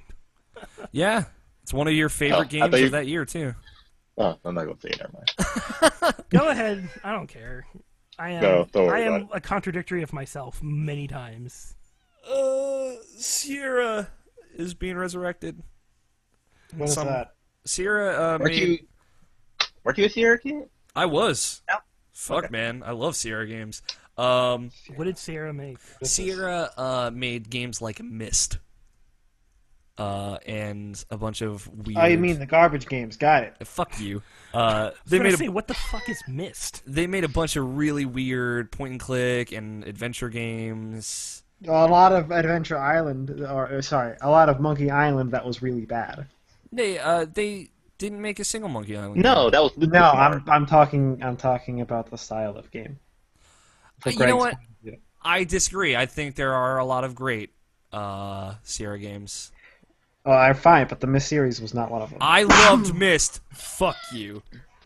Played 3 of their games. They were garbage. Fuck you. I played all the Myst games through 4, and I had my problems with them, but I very much enjoyed them. Regardless, Sierra is coming back, and they're bringing back with them the King's Quest series, which they're resurrecting. Bless you, Evan. And that other one, Geometry Wars. I don't know why I blanked on that name. Did Sierra publish Geometry Wars? No, it was made by Activision. Do you know what the Sierra thing's actually being? No, not really. So pretty much Activision using Sierra to kind of be like their, you could kind of say indie department, but not really. It's like their department to take different chances, kind of like what Ubisoft is actually doing something instead of making Assassin's Creed all the time. They make Valiant Hearts, stuff like that. They're pretty much making Sierra be that department for that, more or less. I know nothing. It's Well, at least they know they need to start. It's like people who like Sierra games are excited. Right now they've said they're making a new King's Quest and they're making a new Geometry Wars, and that's it. So King's Quest is the only Sierra game, quote unquote, from the old Sierra that they're remaking, but like you're actually using the Sierra name to be making like different, smaller, downloadable indie type of stuff. Question: Yes. Who owns Sierra? Activision. We just established that. I didn't hear. I'm sorry.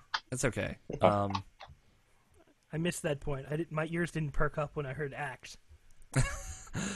Act body spray? No. But yeah, I don't know. Like it It's seems the new Call of Duty smell, it made by seems- Xbox. It seems like a see. That's the fucking Brandon, bro. It seems like a cool thing, and I'm excited about it, regardless of Scott's chagrin and skepticism. The only series I played by them would be the Mist one, Yeah. and so long as that's the worst, yeah, we're pretty much good. Okay. What's that noise?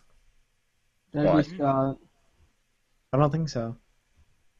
Fucking whatever. It's just more shit I gotta edit out when I'm doing this later. That's it for Gamescom news and news in general. NPD. All right, Evan. Evan, All right, MPDs. since obviously he's had so much to say, please, July. Why do we do these? July. July NPDs. I explained like 2 months ago why we do these. That doesn't mean I like it. I have no problem with Evan, if you would like, please read the NPDs from number 10 up. For Yes, the month sir. of July, North America, retail release, retail selling numbers thing, order of which, for people who don't know what NPDs are.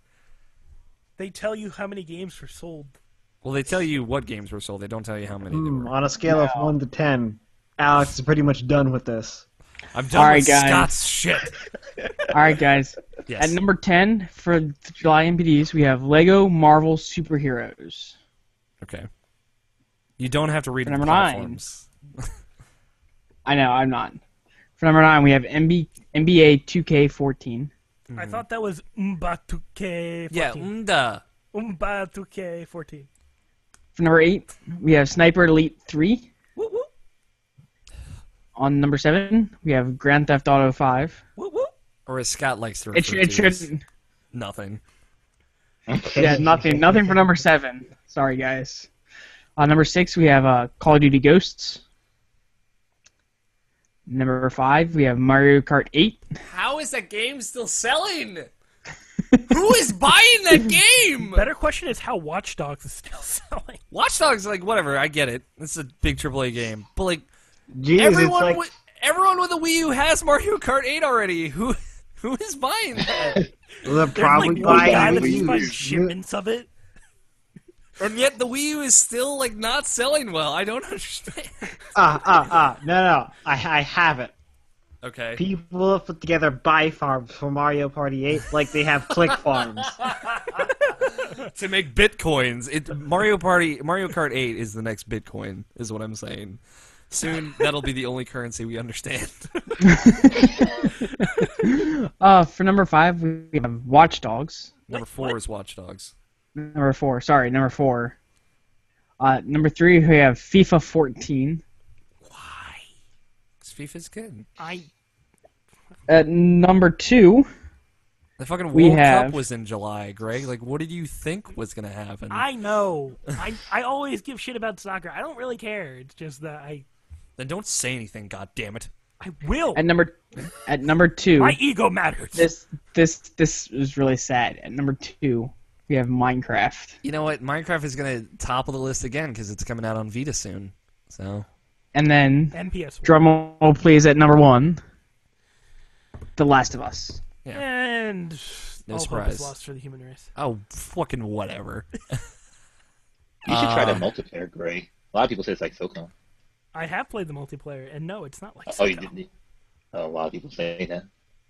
I'm because just they're saying what other people wrong. say. I disagree with you, Greg.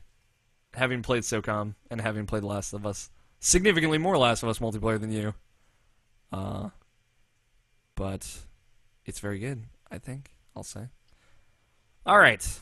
To break this down from our number one man with the plan, Liam Callahan, our NPD analysis extraordinaire. He says that hardware sales doubled in July 2014 versus July 2013. Obviously because of the hot new consoles.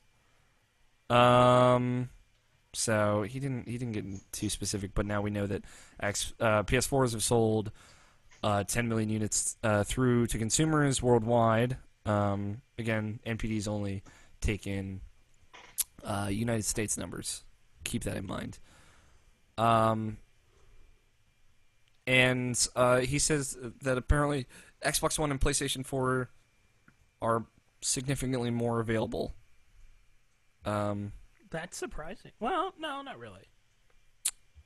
He says the PlayStation 4 continues to be the top-selling console for the 7th month in a row. Year over year, game sales increased by 16% from July 2013. He said July is typically a quiet month for software sales, representing 5% of annual sales, but they sold better this year, so that's about it. What month does Halo come out? Do you know, Alex? I believe it's November. Dear God, when Halo comes out, there will be a lot of Xbox bought. I'm surprised they haven't announced a Halo bundle yet, but I think they still will. They will announce it at like the last second. I think they'll announce it in September. So that would have to be the month to go over, because that'd be Call of Duty and Halo. So that would definitely probably be the month where Xbox One will sell more than PlayStation. Yeah, they Xbox a lot of shit, but I love Halo. They announced the really sweet bundle for Call of Duty for Xbox One. And I don't say that because it looks cool. I don't think it looks cool. I say that because it's a terabyte hard drive and it comes with the game and it's only $50 more. So that's a good bundle. Anyway, that's it for news. I'm going to end this show. Read that email from Mark, and then we can close it, please. Please! On a scale of 1 to done, Alex is pretty much done. You know what? It's almost 11 We're p.m. not doing Core Talk. We are not doing Core Talk. We can do Core that's all Talk. I'm at. No, we're not doing Core Talk. Okay. Let's just do that. I appreciate it. We have an Thank email from email number 2, subject Call of Duty time with Mark Kissling. All right, here we go. There is a picture attached to this email that I have to copy and paste it into the doc. And then I'll read it. I'm not going to play the music there because it would take too long to set up. That's fine. He says, this is Mark, Katie and Mark. We have 2 different topics. First, an easy one. What is your favorite NES game and why? Like original NES game? Yes. What did you say again? Sorry, you were cutting out. I'm sorry. He says they have 2 topics. First, what is your favorite NES game and why? Any game? NES game. Nintendo Entertainment System game. Oh, what's my favorite NES game and why? Yeah. God, someone go listen for me. I could say the obvious, but you know. Mine is Super Mario Bros. 3. Yeah. Whatever, man. But why, Alex? That game is amazing. Oh, God, I want to play it through again. It's so good. Fucking Tanuki suit, man. That Scott? was on the NES? Yeah. I thought that was Super NES. Okay. They re-released it for Super NES in the Super Mario All-Stars bundle. Okay. Mine probably gonna have to be one of the Mega Man games. Do you have a specific one in mind? Whichever one has Heat Man. That would be number 2. Damn! Scott knows his shit. I'm pretty sure it's either Fireman or Heat Man. It's got the Air Man, the Wood Man, the Metal Guy. Gotcha. Yeah, I think that's the one I had. So yeah. There you go. Super Mario, or Mega Man 2. I don't know why I said Super Mario. Evan, have you ever played an NES game? No, I've never had an NES. The earliest system I had was a Game Boy. Okay. Game Boy's a good start, though. Game Boy's awesome. Because unlike everybody else, I didn't have an older brother. Namashin, did you have an older brother, or was he younger? I'm the littlest, bro. Okay. I wasn't sure. Greg doesn't have an older brother. Nope. No, but he doesn't play NES. Greg, did you play any NES games? Unfortunately, I've never played an NES game. I've played like the emulators of NES games, but I've never played an NES game. Well, I think it's fair to say you could have a favorite game from that generation then. Like I've played Mario a bunch. Like I guess. So Oh default. man, to that Super means we Mario gotta show Bros. him Karate Champ. Oh God, fucking Karate Champ. But I've never played any of like the big games that people would say that they played on like the NES. Yeah. Nobshin, back to you now. Yeah, I guess it would be Super Mario Brothers story, but like I like other games too, like because I like I other love games Super too. Mario I Bros. like Zelda 2. I like things too. Yes. Your game was like, garbage. Like Blaster Master, I really liked. Even though I never really got far in that game. But yeah, I guess it was, and of course Mega Man 2, like Mega Man 2, 3, 4. I played those. I guess it'd be Super Mario Bros. 3 to top it all. What's a garbage game, Scott? Something called like I think it's Qbert. Maybe it's QWERTY. No, I'm pretty sure it's Qbert. The fucking that was garbage. Okay. So set up right now. Mark says in this email, marks are Nightmare on Elm Street, Double Dragon 2, A Boy and His Blob, and Zelda. He had 4, so he cheated. And Katie says in this email, Super Mario Bros. And Zelda. Zelda. Also in all caps. 2. Also more than one. Yeah, Cheating. so she cheated.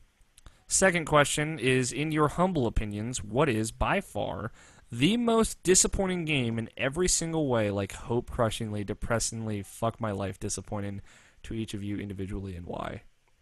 Whoa. Fuck, man. Um.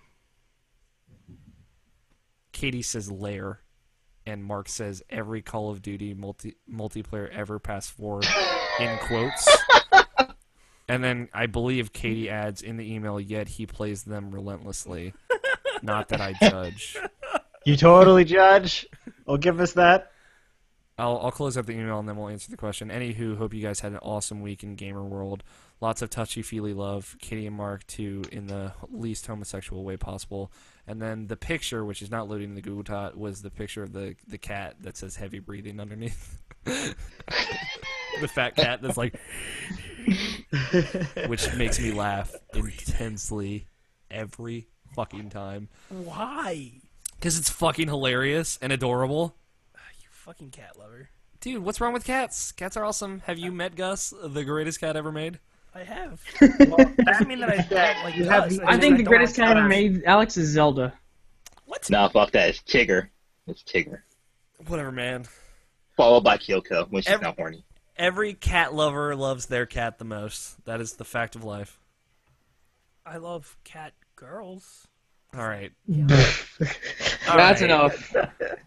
What is the most disappointing game you've ever played? The bone-crushingly, depression-inducing disappointment. My life story. Alex, You beat Alex the MMO?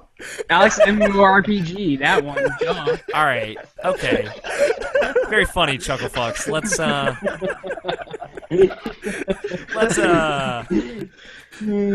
bring it back now. 2 stomps this time.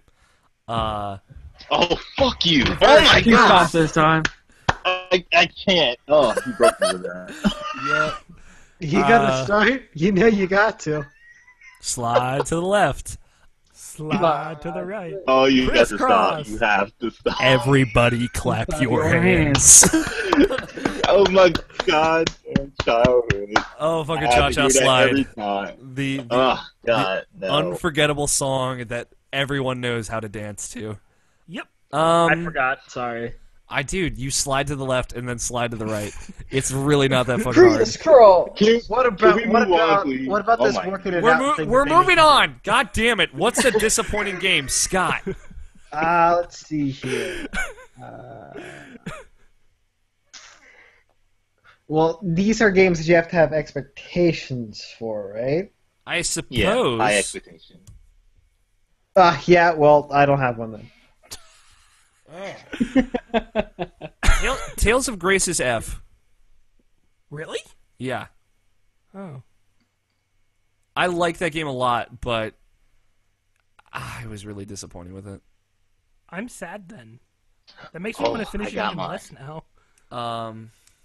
It's it's a good game, and like Greg, I think you should finish it, but like the combat was not good.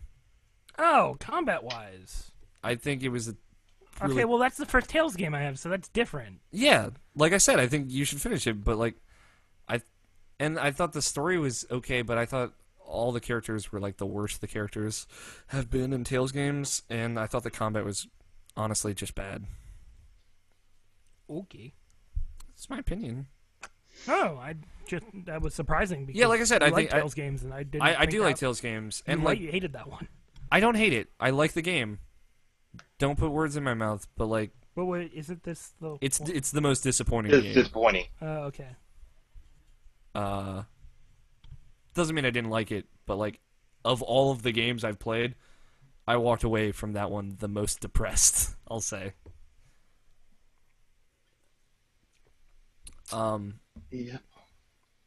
Mm-hmm. What's another one? Scott. I got one. Okay, Nabishin, shoot. I'll probably say two. Because like if we're going by like games I actually finished and games I didn't finish, because I was so disappointed. Like a game I actually finished that I was disappointed in was obviously Sonic the Hedgehog on the Xbox 360. Sonic 06. Yeah. That was kind of disappointing. You know, Sonic's in HD. You know, I love Sonic Adventure 2 and Sonic Adventure 1. And it was like, oh, I get more of that. Is this the spiritual successor to Sonic Adventure 3? It was nothing like that. It was just, I mean, and I beat that game. That's the one I beat, and I would play it again too. But it's just to like have the disappointing nostalgia of it. But I don't know, I borrowed Mark's 360 just so I could play that game. Because I bought that game when I didn't have a 360. I didn't have a 360 for like maybe 2 years later after that. But I borrowed Mark's 360 just so I could play that game. And then like I beat the game. I got the Super Sonic ending and everything, and I just gave it back to them. I was like, okay, I'm done. And that was it. That was a sad day in my life. I'm And so sorry. yeah. I love, like, despite Sonic Adventure 2 not being that great of a game in retrospect, you know, I put so many hours into it. I got all A's on that, on every level. Only thing was holding me back was the Child Gardens, because I suck at the Child Gardens, but everybody else is good. I suck at the Child Gardens, so. But yeah, that really depressed me, that one. And the other one is Mega Man X7. That one I just played a little bit and then I was just fucking done. That made me so mad just looking at that game, because that's when Mega Man X went to 3D, and that just killed everything for what that series was for me. Like, because I love Mega Man X to death, all the way from 1 all the way up to 6. Like 5 and 6 were like okay, but they weren't the greatest. But you know, they still had like the same good platforming and shooting, and it was so great. But then with the 3D, it just killed it. Just killed that whole entire series for me. And I can almost never play another one again unless they make a new one of it, a new one back to the 2D style. Because like Mega Man X Hunter on the PSP was great, but they never made another one of that, which kind of bummed me out. So yeah, there you go. I'll also add to mine, and I haven't finished it, nor have I sunk a significant amount of time into it. This is just going off the impression I got from it, and I know Scott's gonna fucking crucify me, but Pikmin 3 is definitely up there so far. Yeah, that makes sense for you. Like I said, I'm not passing judgment on it yet. Maybe I'll turn out liking it a lot, and I'm going to go back to it. So that is not my But main at answer. this point in time, Game of the Year stuff more important. Yes, but I will play it. So, Greg. Like the big thing about it is it's a lot. Damn it, different. Scott! Like, hey, All right. Hey. Go ahead. they structure the game around the way the controls work now, as they structured the game around the way the previous games to the previous control scheme. Yeah. I'll adjust. You know, I'll give it another shot. So, anyway, moving on. Greg. This might be the Extra Life talking, but DMC won. No, it's not. It's that game. Everybody got to watch me beat that game. There's video logged of it I somewhere. almost cried watching you beat that game, like for you. That game, that game is not only is that game soul crushing, it is just devastatingly hard. For Unnecessarily reference, so. the OG Devil May Cry.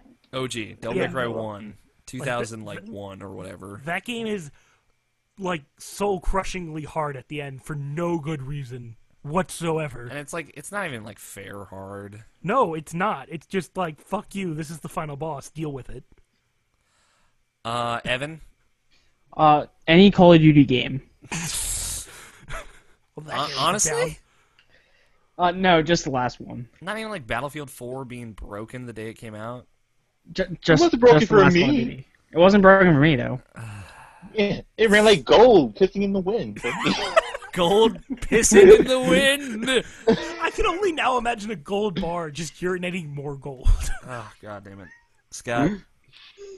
Again, most of the games that I played that I didn't like, I didn't have much of an expectation for.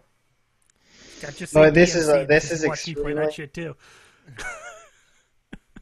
But Okay. I started off not liking that series, so that's the difference, Greg. What was Your it? playthroughs, and I think you handed me the controller. I think on 3, and I was like, oh yeah, hey, I can dig this series. What Well, like- series is this? Devil May Cry. Oh, okay. I was Yeah. I was making a joke. I wasn't being serious. I know. I'm not serious ever. I'm I just know. kidding, Greg. That's actually very true. Yeah. It's just constantly dicks. I All know right. I am. Is that everyone? If Scott's not going to give us a Yes. straight answer. Yeah, because let's see, what was that one game that I was playing? Like Sonic and the Seven Rings. I got that for I want to say Christmas. I knew it was going to be bad, but at one You point had more it sense was than the, Nobishin. at one point it was the only thing left that I hadn't finished. And then I was like, all right, I'll give it a shot. And I was surprised that I didn't dislike it. You want to know what's like a severely not disappointing game? Yes, Asura's Wrath. I believe you on that. And with that, This game is amazing. But I don't believe you with Deadly Premonition. I'm sorry, I'm just not there with you. I'm just not. you know what? Okay, that's fine. Whatever, man. You should understand. We had another email voicemail, but we are 2 hours and 41 minutes in this show. It's Sunday. I'm sorry. It's 11. I'm sorry, PM. Carol. I'm sorry. So PR, Mark and Katie, my best friends, so they get the VIP. I'm sorry. We're closing out.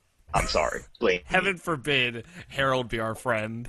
Harold, you're awesome. I'll be on your show Tuesday. Love you. We're ending this. So It's over. will I. You can contact us, be a part of the show, like Mark and Katie and Harold did, but unfortunately we didn't get to his email. We will next week. Email address is mailsack@irrationalpassions.com. That's mailsack@irrationalpassions.com. You can leave us a voicemail at 404-590-1337. It's likely. Because thank God it is. Thank you. I didn't get my chance to interrupt you. Fuck. Standard long distance fees do apply. You can follow each of us on Twitter for more You of should have us. just joined the bandwagon, Evan. It would have been so great to have Alex's soul crushed by that. It's like Leak. You fucking. I tried to get Katie to do it last week, but it didn't work so She well. didn't understand.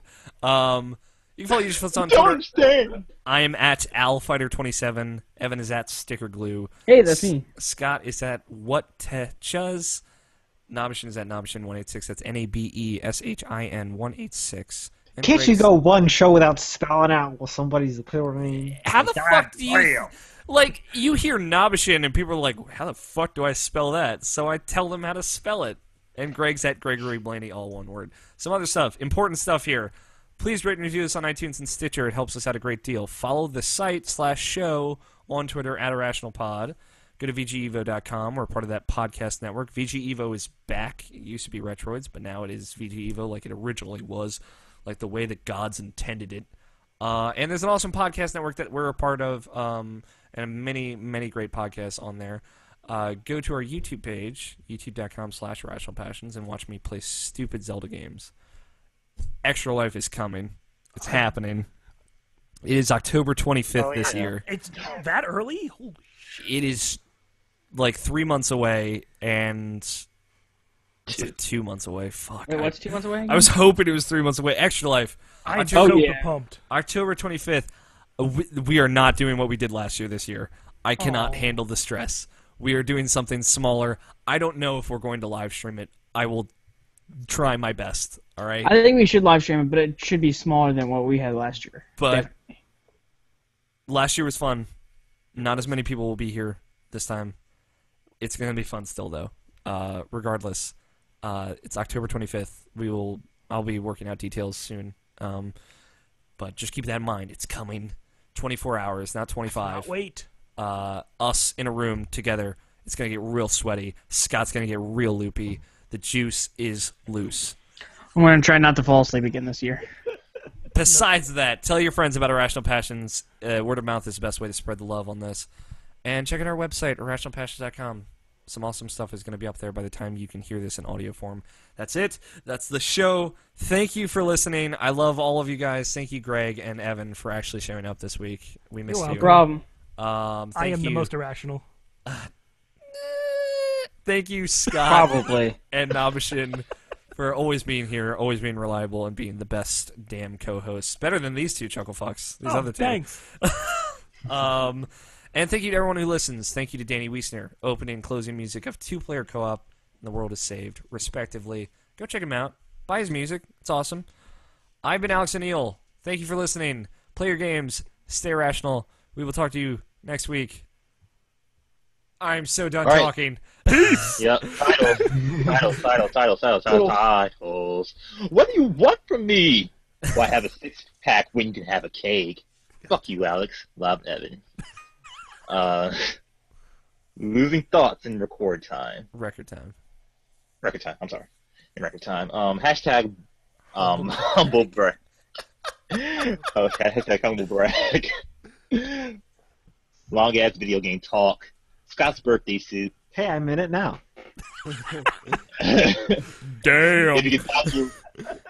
If you can dodge a wrench, you can dodge a ball. It says if you can dodge a wedge, you can dodge a ball. I don't get it. Oh, I meant wrench. I'm tired. Okay. Actually, I was like dealing with my nephew at the same time. That's how to leave so many times. But anyway, to Murmur, Brandon Bro, Mario Kart Bitcoin, it ran like gold pissing in the wind, Bayonetta 2 in Persona 5. I want humble brag. Hashtag humble brag. I think it's appropriate that we just go with long-ass video game talk. Because that's exactly what this was. Dude, that's what every show is. That's a podcast. Nabishin asked me a while ago, like, the numbers that we got back on people who actually get to attend the show. And their favorite part of the show, every single person said video game talk is their favorite part of the show. Really? Yes. Every single person. Holy crap. So that is the most important part of the show. That is why it takes the most time on the show. If you have a complaint about it, Evan, deal with it. I don't complain about it. I just find it... Evan does. That was an amusing title, that's all. I don't even... My pick is it ran like gold pissing in the wind.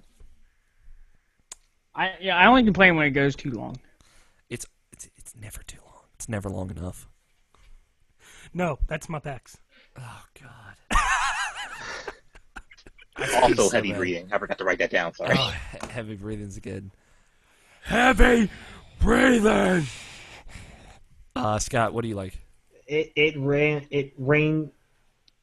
I'm pretty sure it rains like gold pissing in the wind. Is it really it ran? I don't know. Yeah, I said ran. Okay, I like that one. Because of something that Evan said. I don't know. Evan?